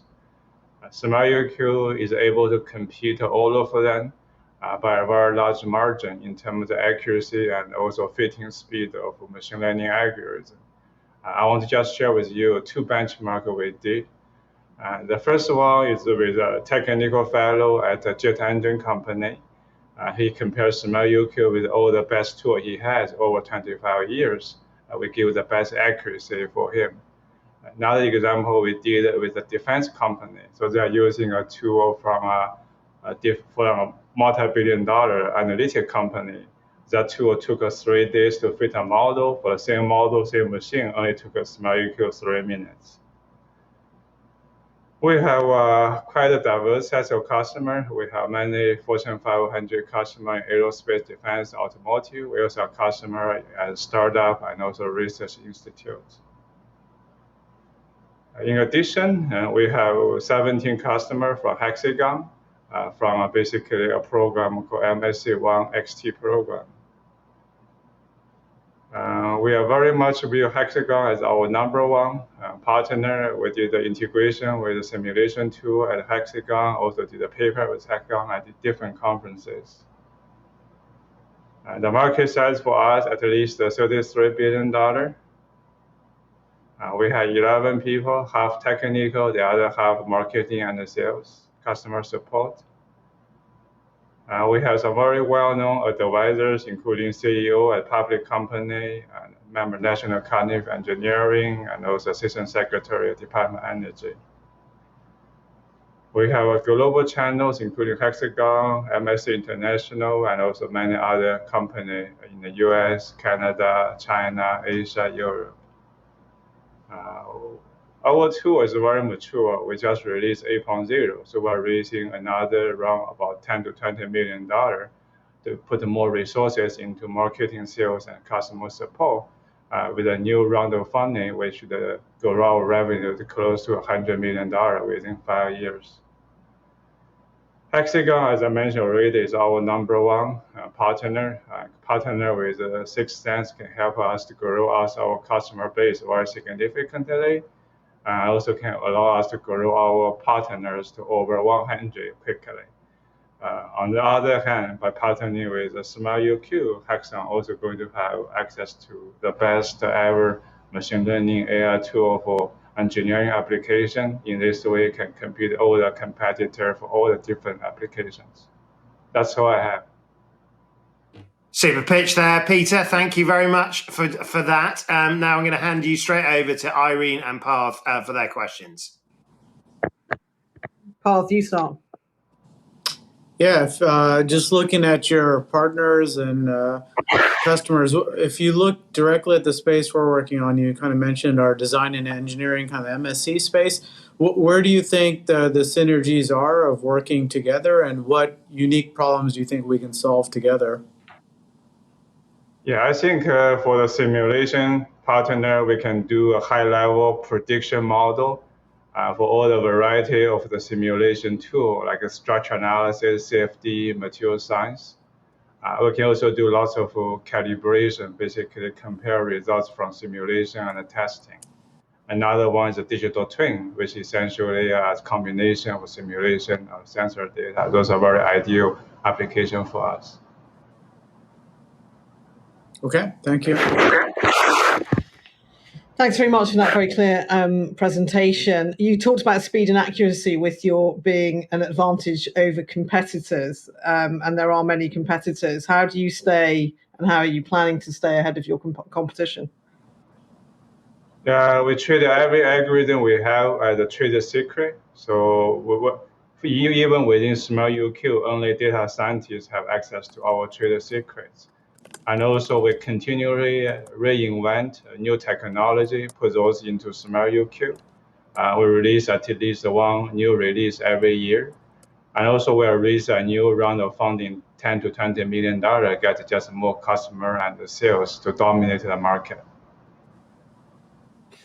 Thank you there, Peter. I think, unless our judges have any more questions, we will move on. Peter, super pitch. Thanks for sharing the story of SmartUQ. Good luck with the pitching here today. Now, we're going to move on to our next company, Ricoh, which provides interactive 3D models for asset planning and simulation. It's a company based in Germany, founded just last year, now has 10 part-time and 4 full-time employees. It tells more. Jan, welcome. The floor is yours. Hi, everybody. Welcome. Hi from San Francisco. Good morning.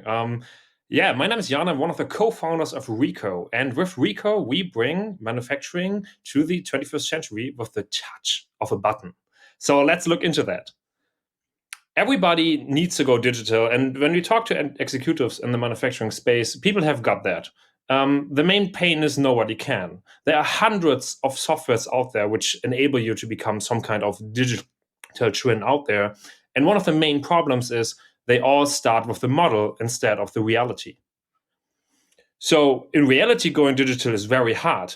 Hardly anyone knows how the factory actually physically looks like. And we have people looking for machinery, or managers who don't know how the floor looks like. And then if you have the money, have the time, you may create a CAD model, a physical digital twin of your asset. But this is manually and really expensive to realize and outdated by the time this model is finished. When you do it by hand, you have to maintain it by hand. And this is why we've invented a solution to make this automated via AI.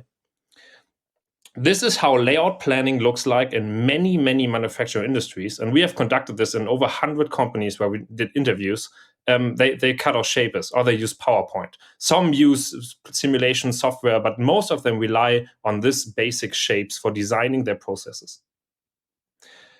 Now let's go to Ricoh. With Ricoh, we generate an instant, fully interactive 3D model out of raw scanning data. So any 3D LiDAR data, or photogrammic data, we generate a fully interactive model.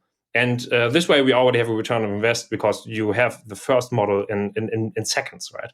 And then you can connect all stakeholders on this web platform where you can prototype things, move things, import CAD data, have it very accessible via every business laptop. So no different hardware needed. So let's look at our prototype. This is an example of an automotive plant, just a small one. We used to do, we are doing this on 50K square meter. We've detected every assets. Now we can, and this is millimeter accurate. This is as accurate as the scanning data is. And now you can just move everything. You can import DVG layouts. You can import CAD data. You can move around. You can build an interface to a robot simulation, for example. But in the meantime, this is really helpful for middle management, for example, people who do not have a lot of knowledge or resources at their hand for 3D modeling. And they can now, together with their team, plan how they will restructure their manufacturing space. It's super easy to use Ricoh. You start off by just capturing a scan with, for example, a BLK from Hexagon or Leica, or you can use any 3D scanning device. You uploaded this to our web platform, and within the day, you receive a fully interactive model. And this is thanks to our awesome USP, the 3-level AI, which is object segmentation based on geometry and color on any point cloud source. Then we use the segmentation as the second AI, and we put a meshing over it to make it a really smooth surface object. We upload all this data into a web platform, and via an easy access, you can just use it via your business laptop everywhere in the world. So we make money on 2 levels. First is we host this asset pay annually software as a service for everyone to have access to the model, because digital manufacturing is someone where everybody needs to have access to, not only the professionals with the CAD software. We also offer this to consultants and plant managers to then do workshops together with their team on that, who bring more insights on how to optimize the manufacturing space.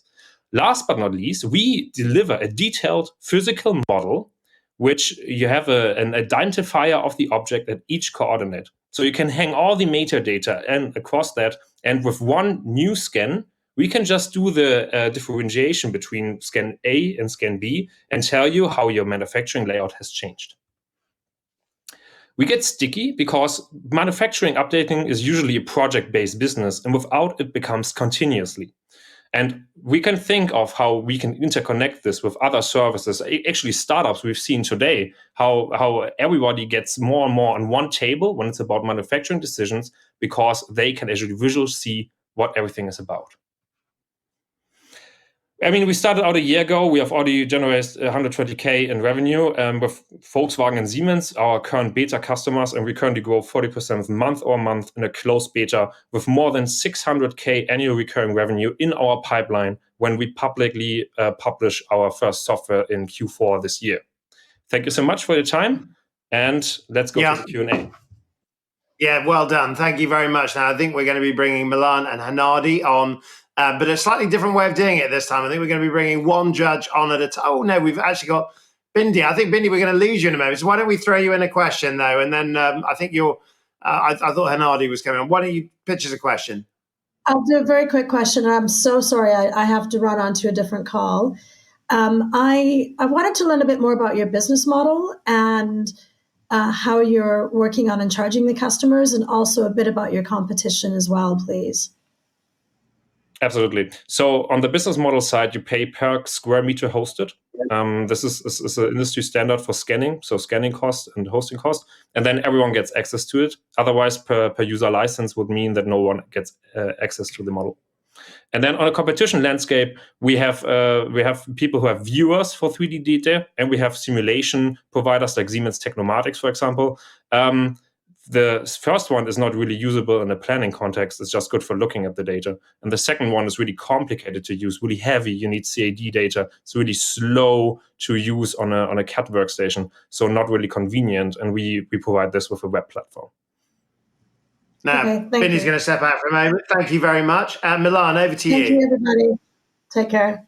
Thank you, Bindy, for being on the call. So, oh, I disappeared.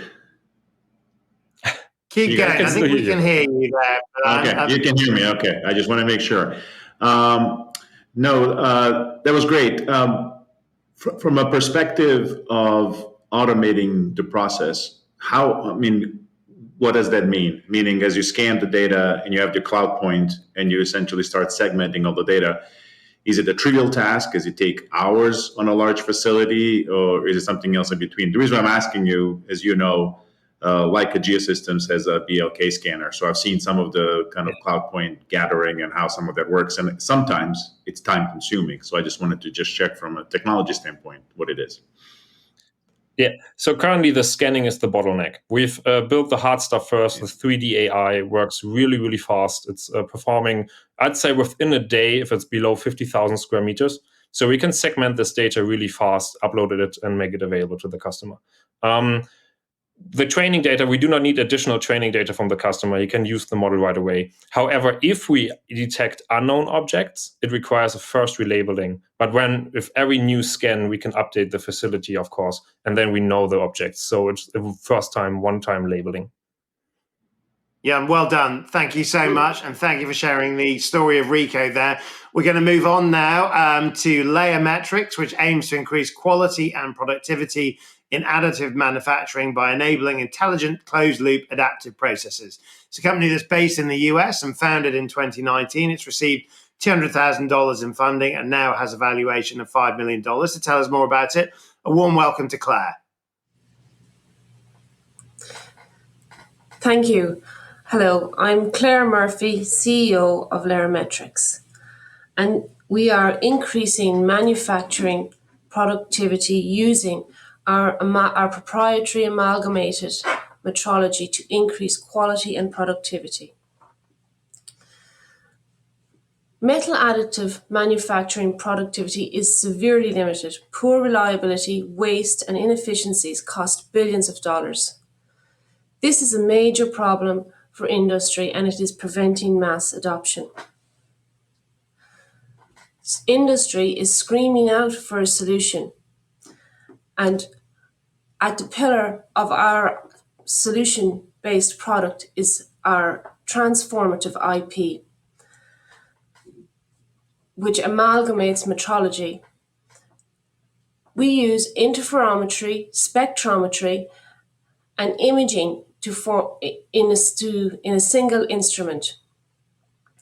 This in-situ, multi-sensor, data-driven, hardware and software solution-based product enables closed-loop, real-time correction, driving capacity, profit, confidence, adoption, and growth. This is a significant advantage over competition that use a single instrument, to use multiple instruments to monitor a few parameters, whereas we use a single instrument to monitor multiple parameters. This enables us to deliver synchronized real-time data. And this adds value to the customer, as we can see in this customer use case, with increased productivity and a 6-fold increase on the bottom line. I'm CEO and I've 10 years experience in other optics startups. I have a background in business and accounting. Dominic is the CTO. He has a PhD in optical interferometry, 25 years innovation experience, including 5 startups. And he is the inventor of our 2 patent families. We are based in Rochester, New York, and supported by a team of experts, advisors, and mentors. We have international acclaimed track record in delivering solution-based products. We have established customer relationships, first revenues, and we project a break-even in 2024, having 1,400 units installed by 2026, generating 70 million annual revenue. 50% of that will be SaaS annual recurring revenue. We see Hexagon as a very good fit for us. Together, we can enhance manufacturing intelligence by deploying amalgamated metrology to transform manufacturing and shape the future of a sustainable autonomy environment. We are operating in the United States, primarily in the manufacturing sector, focused on additive. We want to develop our open loop system to a closed loop system that can enable real-time autonomous manufacturing. The outcomes from our 6 Sense program, we want to increase productivity and quality and synergy with Hexagon. We want to access Hexagon's experience, expertise, resources, maximize benefit and resources, add value, and accelerate growth. Thank you very much for the opportunity to present today. We would really like to be part of Excel's cohort. Claire, thank you very much indeed. Super pitch, if I may say. I'm going to hand you straight over to Matt and Hannadi, who are going to ask you a few questions. Hey, Claire, good job. Quick question. Would you consider the bulk of your proprietary IP to be in the sensors or in the analytics of the data coming from the sensors? I guess another way to ask that is, have you created a very unique sensor, or is it more of the analytics from that? So Dominic is the inventor of the IP, and he is an interferometer expert. So the bulk of the IP originated from the amalgamation of the actual metrology unit. We have submitted, we have 2 PCTs families, and the search reports and the office actions say that there are multiple, our attorneys say that the office reports that there are multiple claims within that, multiple patents within the PCTs. And they also are in the analytics area. It's the ability to multiplex and demultiplex the data, which shares a common camera. Okay, perfect. Makes sense. Thank you. Hannadi, over to you. Thank you for a great presentation, Claire, and just want to say a personal thank you for the rowing pictures, as our rower really was taken by the rowing picture. Just in terms of I get the science, I get the IP, and actually you're the very first one today to focus so much on the IP. And you said you're going to make money by 2024, which, as an investor was always music to my ear. Somebody is going to be, it's not 10 years down the line, it's within my lifetime. How are you going to make money is what I'm missing. So the customer relationships that we have established are with manufacturers of printers. So it's the actual printer manufacturer that is our customer. So we have a few customers of high value, and we are in the process of being built into those printers, and we will be sold as part of the offering that the printer manufacturers offers. Additionally, we will, with the printer's grace, we will retrofit to existing printers that are on the market. Well, there you have it. So I guess... yeah, you're going to come back there, Hannadi, very quickly. You've got 20 seconds. I just would like to know, in terms of business model, is it a SaaS? Is it an OEM? What is it? It's a hardware and SaaS. So that you buy the unit, and that is OEM'd into the printer, and then they also have an annual recurring revenue for the data that the unit generates. We're going to have to leave it there, Claire. Thank you much for that. Thank you very much for that pitch and telling us more about layer metrics. We're going to move on to our penultimate pitch for today. And we're going to be hearing from Switch On, which helps precision manufacturers reduce their manufacturing defects through the use of a one-of-a-kind field-trainable AI system.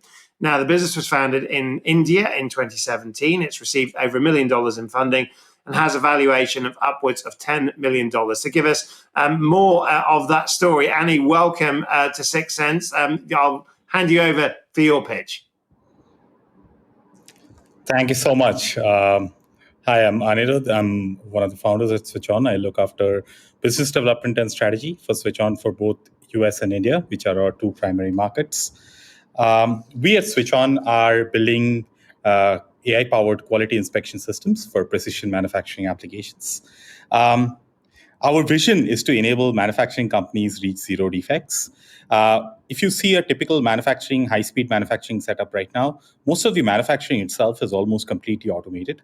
However, most of the quality inspection, quality check is still done in a very manual way, where a person is literally picking up the products, figuring out the defects, and putting them in a good or a bad bin. It's a very slow, very error-prone process, and I personally believe it's a huge waste of human capital. So we at Switch On are looking to automate this with the use of AI and help our manufacturers eliminate defects in their lines. We do this with the help of a one-of-a-kind AI-powered system that is built on unsupervised AI, which is unsupervised machine learning that helps us train with as less as about 100 good pictures and identify defects as small as about 100 micron, which is, by the way, the thickness of your hair. We do this at extremely high speeds. We run our models at almost 800 parts per minute, and we do that at almost 100% accuracy, helping our customers drastically reduce the wastage that they would otherwise have seen from other conventional inspection systems. What we've seen is that even after cameras being around for almost a decade, due to the lack of the tools required for surface inspection, due to the fact that there is a very high amount of false positives in the conventional systems, and the fact that most are extremely difficult to maintain and operate, still 95% plus of the inspection is happening in a manual way. And we are hoping to change that with the power of AI. We have been working in this space for quite some time. And what makes us very unique is the fact that ours is a very no-code, low-code, field-trainable setup that within 100 good pictures is able to train an almost 100% accurate model. And we can run these deep learning models through the use of our unique edge-based platform at extremely high speeds to give surface inspection capabilities to our customers. We work with a lot of customers in the automotive and the FMCG space. You may recognize companies like SKF, TVS Motors, Tata Motors, etc. In the automotive space, you may see Unilever, ITC, Marico, etc. in the FMCG space. What we have interestingly seen is that we have been very lucky to drive a lot of the digitization in these manufacturing industries and have been doing about 100% quarter-over-quarter revenue growth for the first few quarters. In the last quarter itself, we inspected about 100 million parts, and we were able to catch about 30,000 defects, which would otherwise have led to a customer complaint or a product recall. And almost 25% of that was coming from products manufactured in the US. Here's one of our use cases with a customer called SKF. They are a global bearing manufacturer. We are doing the surface inspection of their bearings. We are integrated completely to their machines to be able to do 100% inspection of most of their bearings, helping them achieve 100% quality compliance at 30% of the quality costs that they would otherwise incur. We have a bunch of use cases in automotive on surface inspection, and we can deploy our product on top of 6-axis robots and cobots as well. We are one of the very few companies working with UR in India as a part of the UR Plus program. We have a bunch of use cases in the FMCG companies as well, where we are inspecting anything from soaps to bottles to labels and so on and so forth. why we feel that, how we feel that we can work together with Hexagon is the fact that Hexagon has a lot of CMMS capabilities, a lot of dimension check that they are doing. We can add a unique dimension of surface inspection on top of that, that can enable a lot more value for the end customers of Hexagon. And we can enable that to happen at the click of a button with the help of our field trainable platform. We have a team based out of US and India. We have Vaughn, Ovro, and me leading the teams. And these are our milestones. We started in 2017, raised a seed round, and we are on track to raise a Series A round right now. Super job. That's it. That's about Switch On. Thank you so much. Annie, if I may call you that, a wonderful pitch there. I'm going to bring Irene and Parth straight on to ask you your questions. Sure thing. Thanks very much. What's Go ahead, Annie. Go for it. Sorry, no, go for it. Irene. Go for it.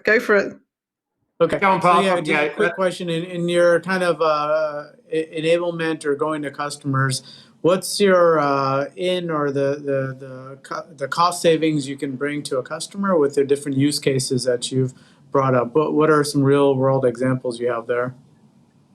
Yeah, absolutely. Thank you so much. So I'll take the example of companies like SKF and HUL, for whom we've been able to bring down their quality inspection costs by around 50% plus. Right? They are, while they were earlier doing a lot of manual inspection by random sampling, they are now able to do 100% inspection at almost 50% of the cost. Okay, thank you. Irene, over to you. And what's your revenue model? How do you get funded by the customers you're working with? And how many customers do you currently have, and how many do you want to have? Yeah, that's a great question. So as you can imagine, that our system is a combination of camera and software. We give our hardware actually at cost right now, and we charge a subscription fee for our software. That is about $25,000 per station. We have 12 customers right now. We are doing a revenue close to $1 million US, close to $1 million USD right now. And all of that is annual recurring SaaS. Super. Annie, thank you very much for sharing that story. We're going to now, good luck in the judging shortly. Now, here we have it, the last pitch. Now, didn't I tell you, is 13 the unlucky number, or is it lucky for some? Because when Smart PM first pitched, the audio went down, but Jose, I'm delighted to tell you, is back. We've decided to reset the clock to hear the Smart PM story again.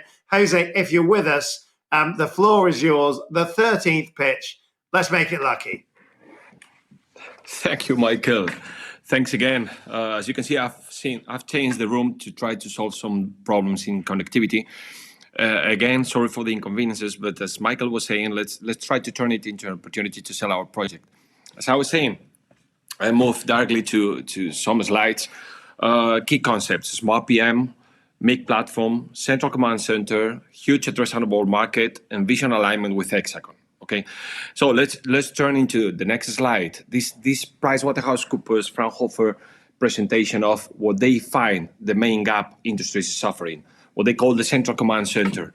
Our Mig Platform wants to be this kind of DJ they have presented. At the end, someone was talking about this feedback loop, this closed loop. We are talking about orchestrating workflows, which is the same, aiming to let the process run autonomously. That means it's connecting assets, machine, robots, pieces of software, also embedding inspection in the loop. All that coupled with our process know-how, because we are part of a key machining industry, a big group called Agile. And this will help us to leverage all those assets, put them working together, generating that self-optimizing loop. Again, we are starting from the need, from the clear process background, and we know where the companies need to work hard. It's about solving flexibility issues. We are working in a more on-demand with the small batches, bigger number of references. So we need to improve flexibility in processes. We need to solve long lead time and excessive defective parts issues and talent dependency. I don't know how it's working in India, but in Europe and US, it's becoming a nightmare. All that let me see if it works, because all that couple with our vision, with how can we improve industrial KPIs. We already reviewed that, but we can achieve 20% unitary cost reduction. We can obtain less defective parts and improve overall quality, 50% improvement in installed capacity usage, 30% improvement as well in overall efficiency optimization, also linked to lead time reduction and knowledge centralization. To achieve that, we have been creating a new web-based software solution with our process know-how embedded. We are talking about a unique architecture, open, flexible, scalable, no black box, embedding process, machining, metrology know-how in a 360-degree approach, integrating software and hardware, following two key premises: plug and play, automation ready in a blink, and human in the loop. Also opening it, working in open source scheme, easily integrating third-party solutions. That means that we have been able already to integrate 3 bricks from Hexagon. All that differentiate ourselves from the key usual suspects in the market like Siemens, Promot, Fastems, and so on. All that has allowed us already to provide value to the market. And this is one real case of an aerospace mold and die company. They were suffering problems in terms of machining programming time, in terms of quality, in terms of manufacturing productivity for their electrodes. We proposed them to work on a new cell concept, managing the whole manufacturing process, centralizing EDM, electroerosion, program management, and post-processor data generation, presenting from CMM, also providing unitary electrode quality and control and traceability. And this is how it looked like. We obtain a clear impact, improved productivity, improved autonomy, reaching almost 48 hours autonomy, avoiding manual data entry, increasing quality, and reaching a global process monitoring. Again, this has been helpful thanks to the team of 25 people working together with long experience in the field, all of them led by myself and by my colleagues, Pedro Saraiva as product manager and Juan Carlos Zorazón as development manager, all of us with more than 20 years experience. This has brought us to a key positioning in terms of track record. We created the company in 2019, recruiting the first engineer there. In 2020, we reached the first agreement with machine tool manufacturers and world leader robot company like ABB. We reached 10 team members. Let me tell you that by 2021, that was our best year. We launched our factory lab. We launched our new release of Mig. We reached an EMEA Gold partnership agreement with Hexagon. We sold our first project. We added a new cell into our factory lab, and we were presenting our features in Metal Madrid International Exhibition.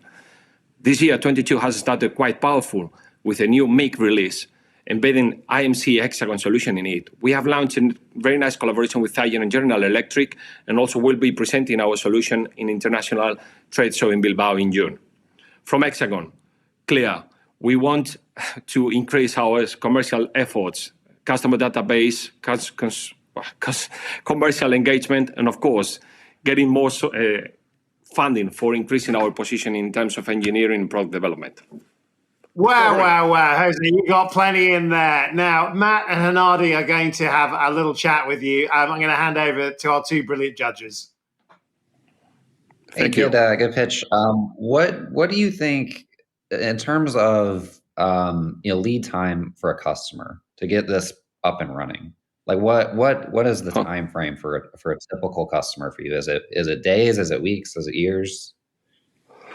I mean, I would say it will depend on the maturity level of customer processes.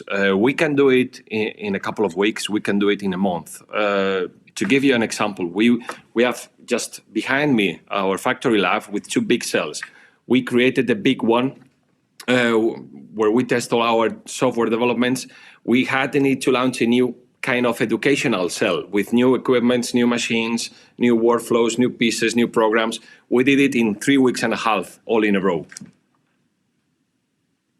Got it. Hanadi. Thank you very much for the passion and the enthusiasm, and thank you for having it, giving it another go and bringing it home. I guess my question is about the future.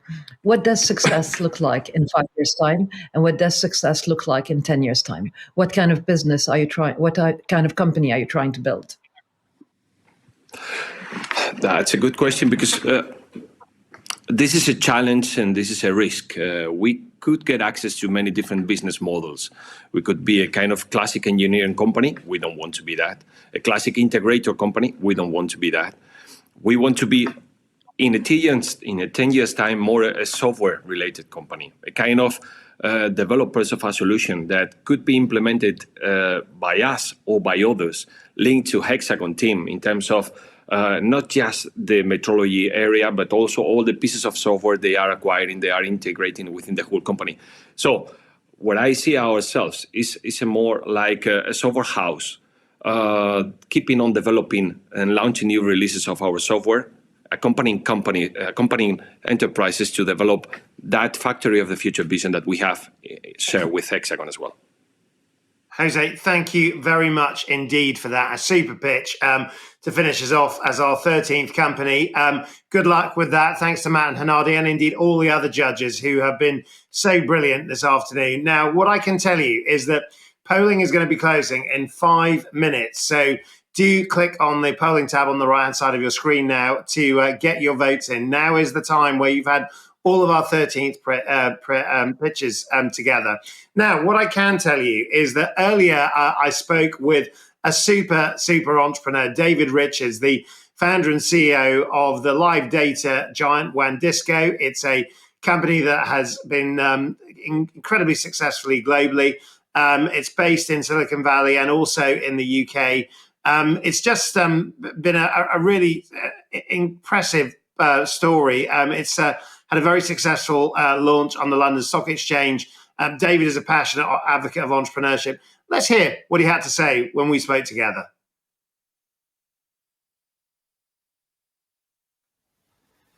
Now, what a treat. The ultimate startup to scale up story. David Richards, the founder of big data sensation WANdisco. David, welcome to the Sixth Sense pitching competition. Michael, an absolute pleasure to be here. Oh, brilliant to sort of share your story. I remember you and I spoke on a podcast 2 years ago, just at the outbreak of the pandemic, and we were talking about the importance of business as usual. But given what we know now, will we ever get a sense of business as usual, do you think? Well, I think there's a new business as usual. I think there's certainly a new norm, and we saw some tremendous success stories and some companies that probably struggled a little bit during the pandemic as well.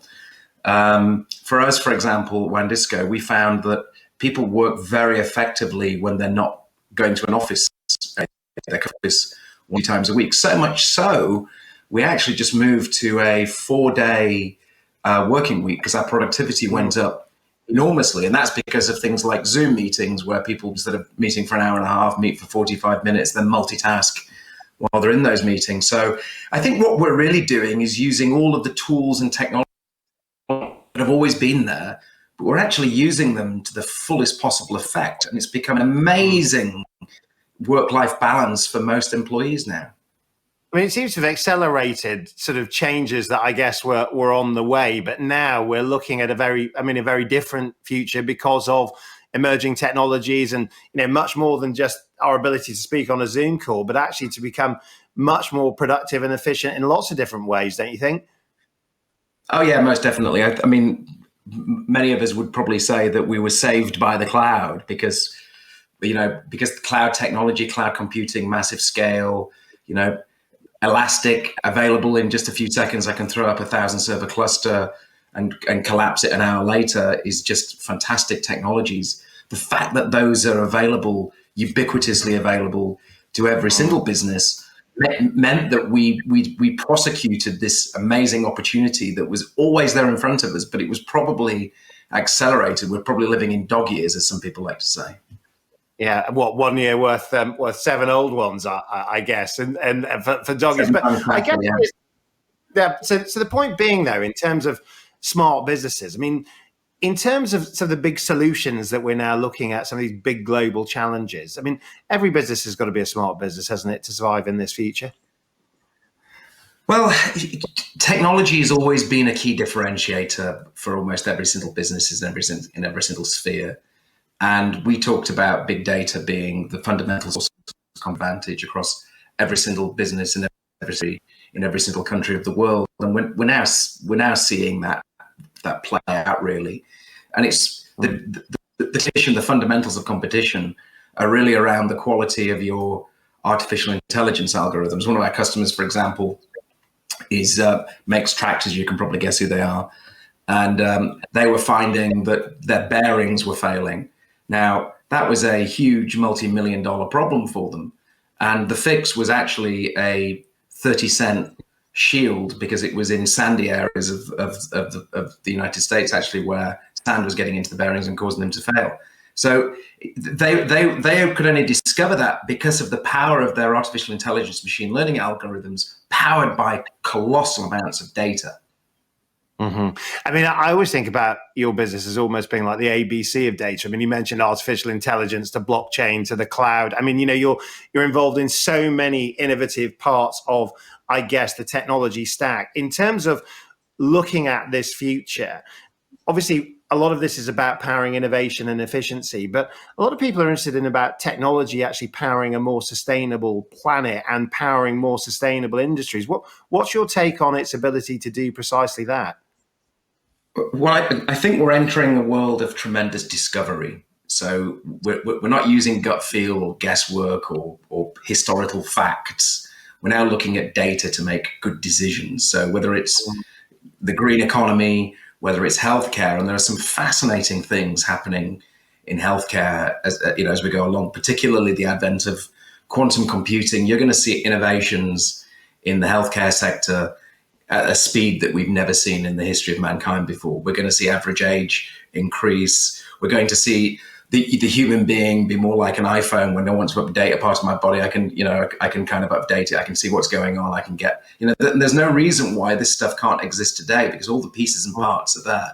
So this is an incredibly exciting time to live, actually.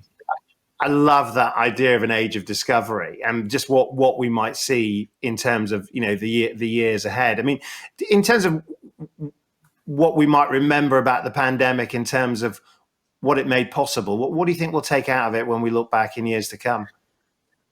I suspect British Airways are going to be a little annoyed that I'm no longer doing 250,000 air miles, because it fundamentally changed very traditional industry. We're a public company. Typically, I'd have to get on a plane every month, every 2 months, and go and see investors. I can't remember the last time I had a face-to-face investor meeting. It's all done now on Zoom. Our annual general meeting is done on Zoom. So what the pandemic did, as I said previously, is it accelerated something that was always possible. But necessity is always the mother of invention. And the Financial Conduct Authority and NASDAQ, etc., all of the SEC in the United States, all of these regulators suddenly had to get on board with technology. Now, I think it would have probably been 10, 15, 20 years before an investor would say, actually, let's just do this thing on Zoom. Let's do it on Teams. I heard that. Not see the regulators ever allowing us to do an AGM online. Now it's routine. I mean, I had interviewed a lady who described these as the brutal gifts of COVID, that actually that it was a terrible thing to go through, but there they were. When you look at the technologies that you get excited about, I mean, you've mentioned quantum, you've mentioned things like health tech and the 100-year life, but when you look closer to home and sort of the sort of work you're doing, what do you think is ripe for innovation? Where will the next big leaps come from, do you think? So we're seeing some interesting things happening in and around machine learning technologies. And what I'm personally very interested in is, I was born and brought up in Sheffield to a long line of people in the steel industry. My grandfather, great-grandfather, father, all owned steel companies.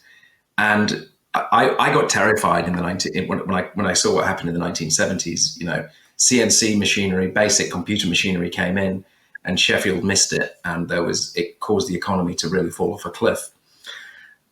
We now have an opportunity.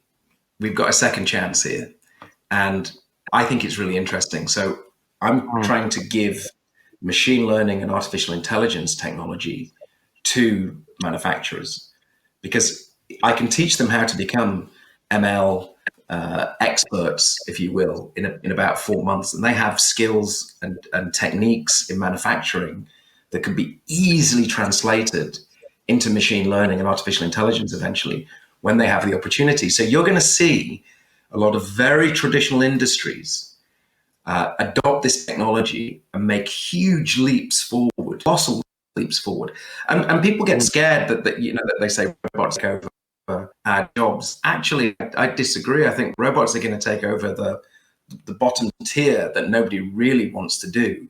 And it's going to create many more opportunities over and above that. So I'm getting very excited about on the lower end in manufacturing in particular, and how that can make the United Kingdom and our local economy in Sheffield very effective.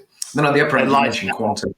Yeah, lights out manufacturing, quantum, all of that. I mean, let's move on, because we've been hearing from brilliant companies on a scale-up journey. I mean, and you're somebody, I guess, who's got a perspective about growth from two perspectives. You lead a quoted company that has been on its own journey, but you're also investing in scaling firms, startups on that journey.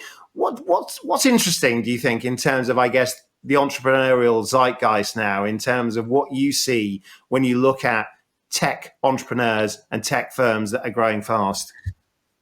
Well, when I first started a company in Silicon Valley, going back a long time now, 20 years, 15, 20 years, it was a real nightmare. You had to go and get the telephone company to bring you a telephone exchange. You had to go and buy all these servers from HP or IBM or Sun Microsystems that still existed back then. It was a very expensive, costly, elongated exercise. I can start a business tomorrow doing enhanced machine learning with 1,000 servers that's going to cost me nothing, actually, because the cloud vendors are going to give me access to all their stuff for free. I'm going to be able to take advantage of voice to text. I'm going to be able to take advantage of all these Lambda functions and things that exist in cloud. So the cloud really has democratized everything in terms of starting a business. Most businesses can get up and running now. Two guys in a coffee pot that have an idea, you could be up and running in 20 minutes. And that, to me, is really fascinating. And I've seen lots of things appear kind of overnight, lots of businesses that previously would have taken years and years and years to start. And then, of course, as we just discussed, post-pandemic, the adoption of all these tools. So I don't need to get on a plane and go and see customers necessarily anymore. I can do this online. This is generally an accepted way of doing business. So my costs have come down extremely quickly. So starting a business doesn't necessitate you to take this huge risk and remortgaging your house and all this stuff. You can start a business very easily now. And that's creating lots and lots of opportunity. And I think, from that journey from start to scale, I mean, obviously, a lot of the firms here today, the aspiration is to work with a major organization like Hexagon, opening up resources, opportunities. When you think about that, I suppose, in terms of the sandbox of opportunities, in terms of the things that are interesting there, how do you see that in terms of that collaborative approach as an opportunity? So as I mentioned, in the old days, none of this stuff was available. Nobody wanted to take a risk. Nobody wanted to give you access to anything. Nobody wanted to lend you anything. Now, as you mentioned, Hexagon, there's a plethora of opportunity right there in front of you. You've got it in the palm of your hand. All you need to do is take advantage of it. And I suppose a big part of this is about the power of collaboration. I mean, what have you learned about collaboration with WANdisco? Because, I mean, you work with a lot of big firms. What's the advice you'd give to both sides of the coin, I guess? So partnering is very important in any go-to-market. If you're going to build something, it's a really good idea to partner with companies like Amazon Web Services, Microsoft Azure, Google Data Cloud, obviously the three big ones. Then there's tiers below that. Then there are interesting application companies that are building ecosystems around them, like Snowflake and Databricks, and WANdisco is another.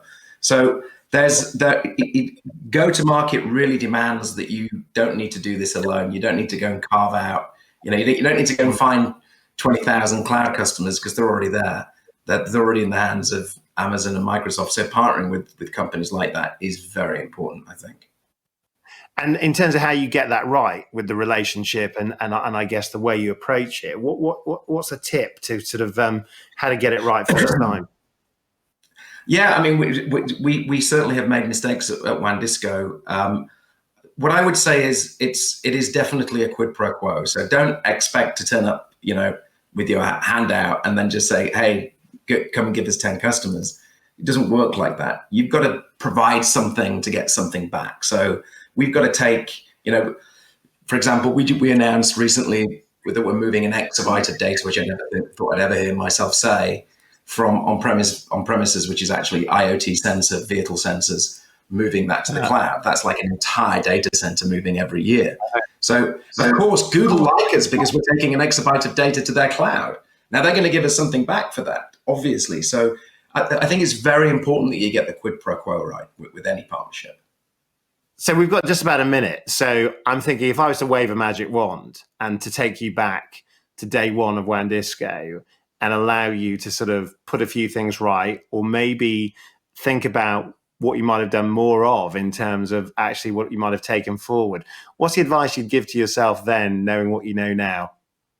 Oh, so many, Michael, but the main one is, and I get quite emotional even thinking about it, is I used to go down Wall Street. I used to talk to various and sundry CIOs who'd say, we're never going to go in the cloud. We're never going to go in the cloud. I should have ignored them because you could see it coming. And we probably wasted 2 years, 3 years in not building cloud-first technology. Now, everything we do is cloud-first. It's essential. So what? Trust your instinct. Trust your gut. Trust your gut, yeah. Don't necessarily listen to a few voices. Look at the whole market. Look at the data. Look at what the data's telling you. Because sometimes people, what they say and do, there's no way that a bank can do this. Well, that's not, as we've just found with Zoom and Zoom meetings, that's not necessarily the case. Well, there we have it. The guts to go for it. David Richards, founder of WANdisco, thank you so much.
Welcome back. There you go. Sorry, we just needed a few extra seconds there. What a brilliant contribution to the polling. You've made it very, very hard for our judges. Also, thanks to David Richards for sharing his thoughts about the future of growth, the future of getting it right, and tips from the top, I guess. Now, it's a great pleasure to welcome back Milan to speak on what has been an incredibly tough decision, I know, for our judges. But we're going to be keeping you all up to date with their stories. Milan, over to you as head of Sixth Sense to give us the inaugural results, which I know we're all absolutely thrilled to hear. So we're going to not announce everybody because we have some close calls and we have to have a little bit of internal discussion. But we're going to announce the winner of the polls of everybody who watched it, and then number one choice for all the judges and including internal people. So the drum roll. And the winner of everybody who was watching and the poll that was done is Rico from Germany. And the winner of all the judges and all internal is Icon Pro. So we're going to announce those two right now. And then you guys are the winners, at least the first two. We're going to have a few more companies that will join you in the first cohort. It's just the results are really close and we just have to take a little bit of a closer look. We're going to announce those results by tomorrow morning. So everybody else who will be part of first cohort will be notified by the morning, and we'll announce it on the Sixth Sense page at the same time. So it was hectic. I learned some things as to what to do next time. But I want to say thank you first to everybody who watched it, also to all the judges who helped us with the whole process. I want to thank Michael for keeping us in time and making sure there's using this virtual whip to make us sure we do everything when it needs to be done. And everybody else who participated in helping us pull this off. Obviously, it's a first one, hopefully of many. And everybody else who give us pitches, expect to hear from us in the next few hours. We'll let you know what's going on. And then back to you, Michael. Thank you so much, Milan. I mean, that feels like a box set where you've got to watch series 2, doesn't it? You've announced the first 2, but you're keeping us waiting to actually complete that cohort. So let's wait until tomorrow for that final set of companies that are going to be on that incredible adventure, that incredible next step.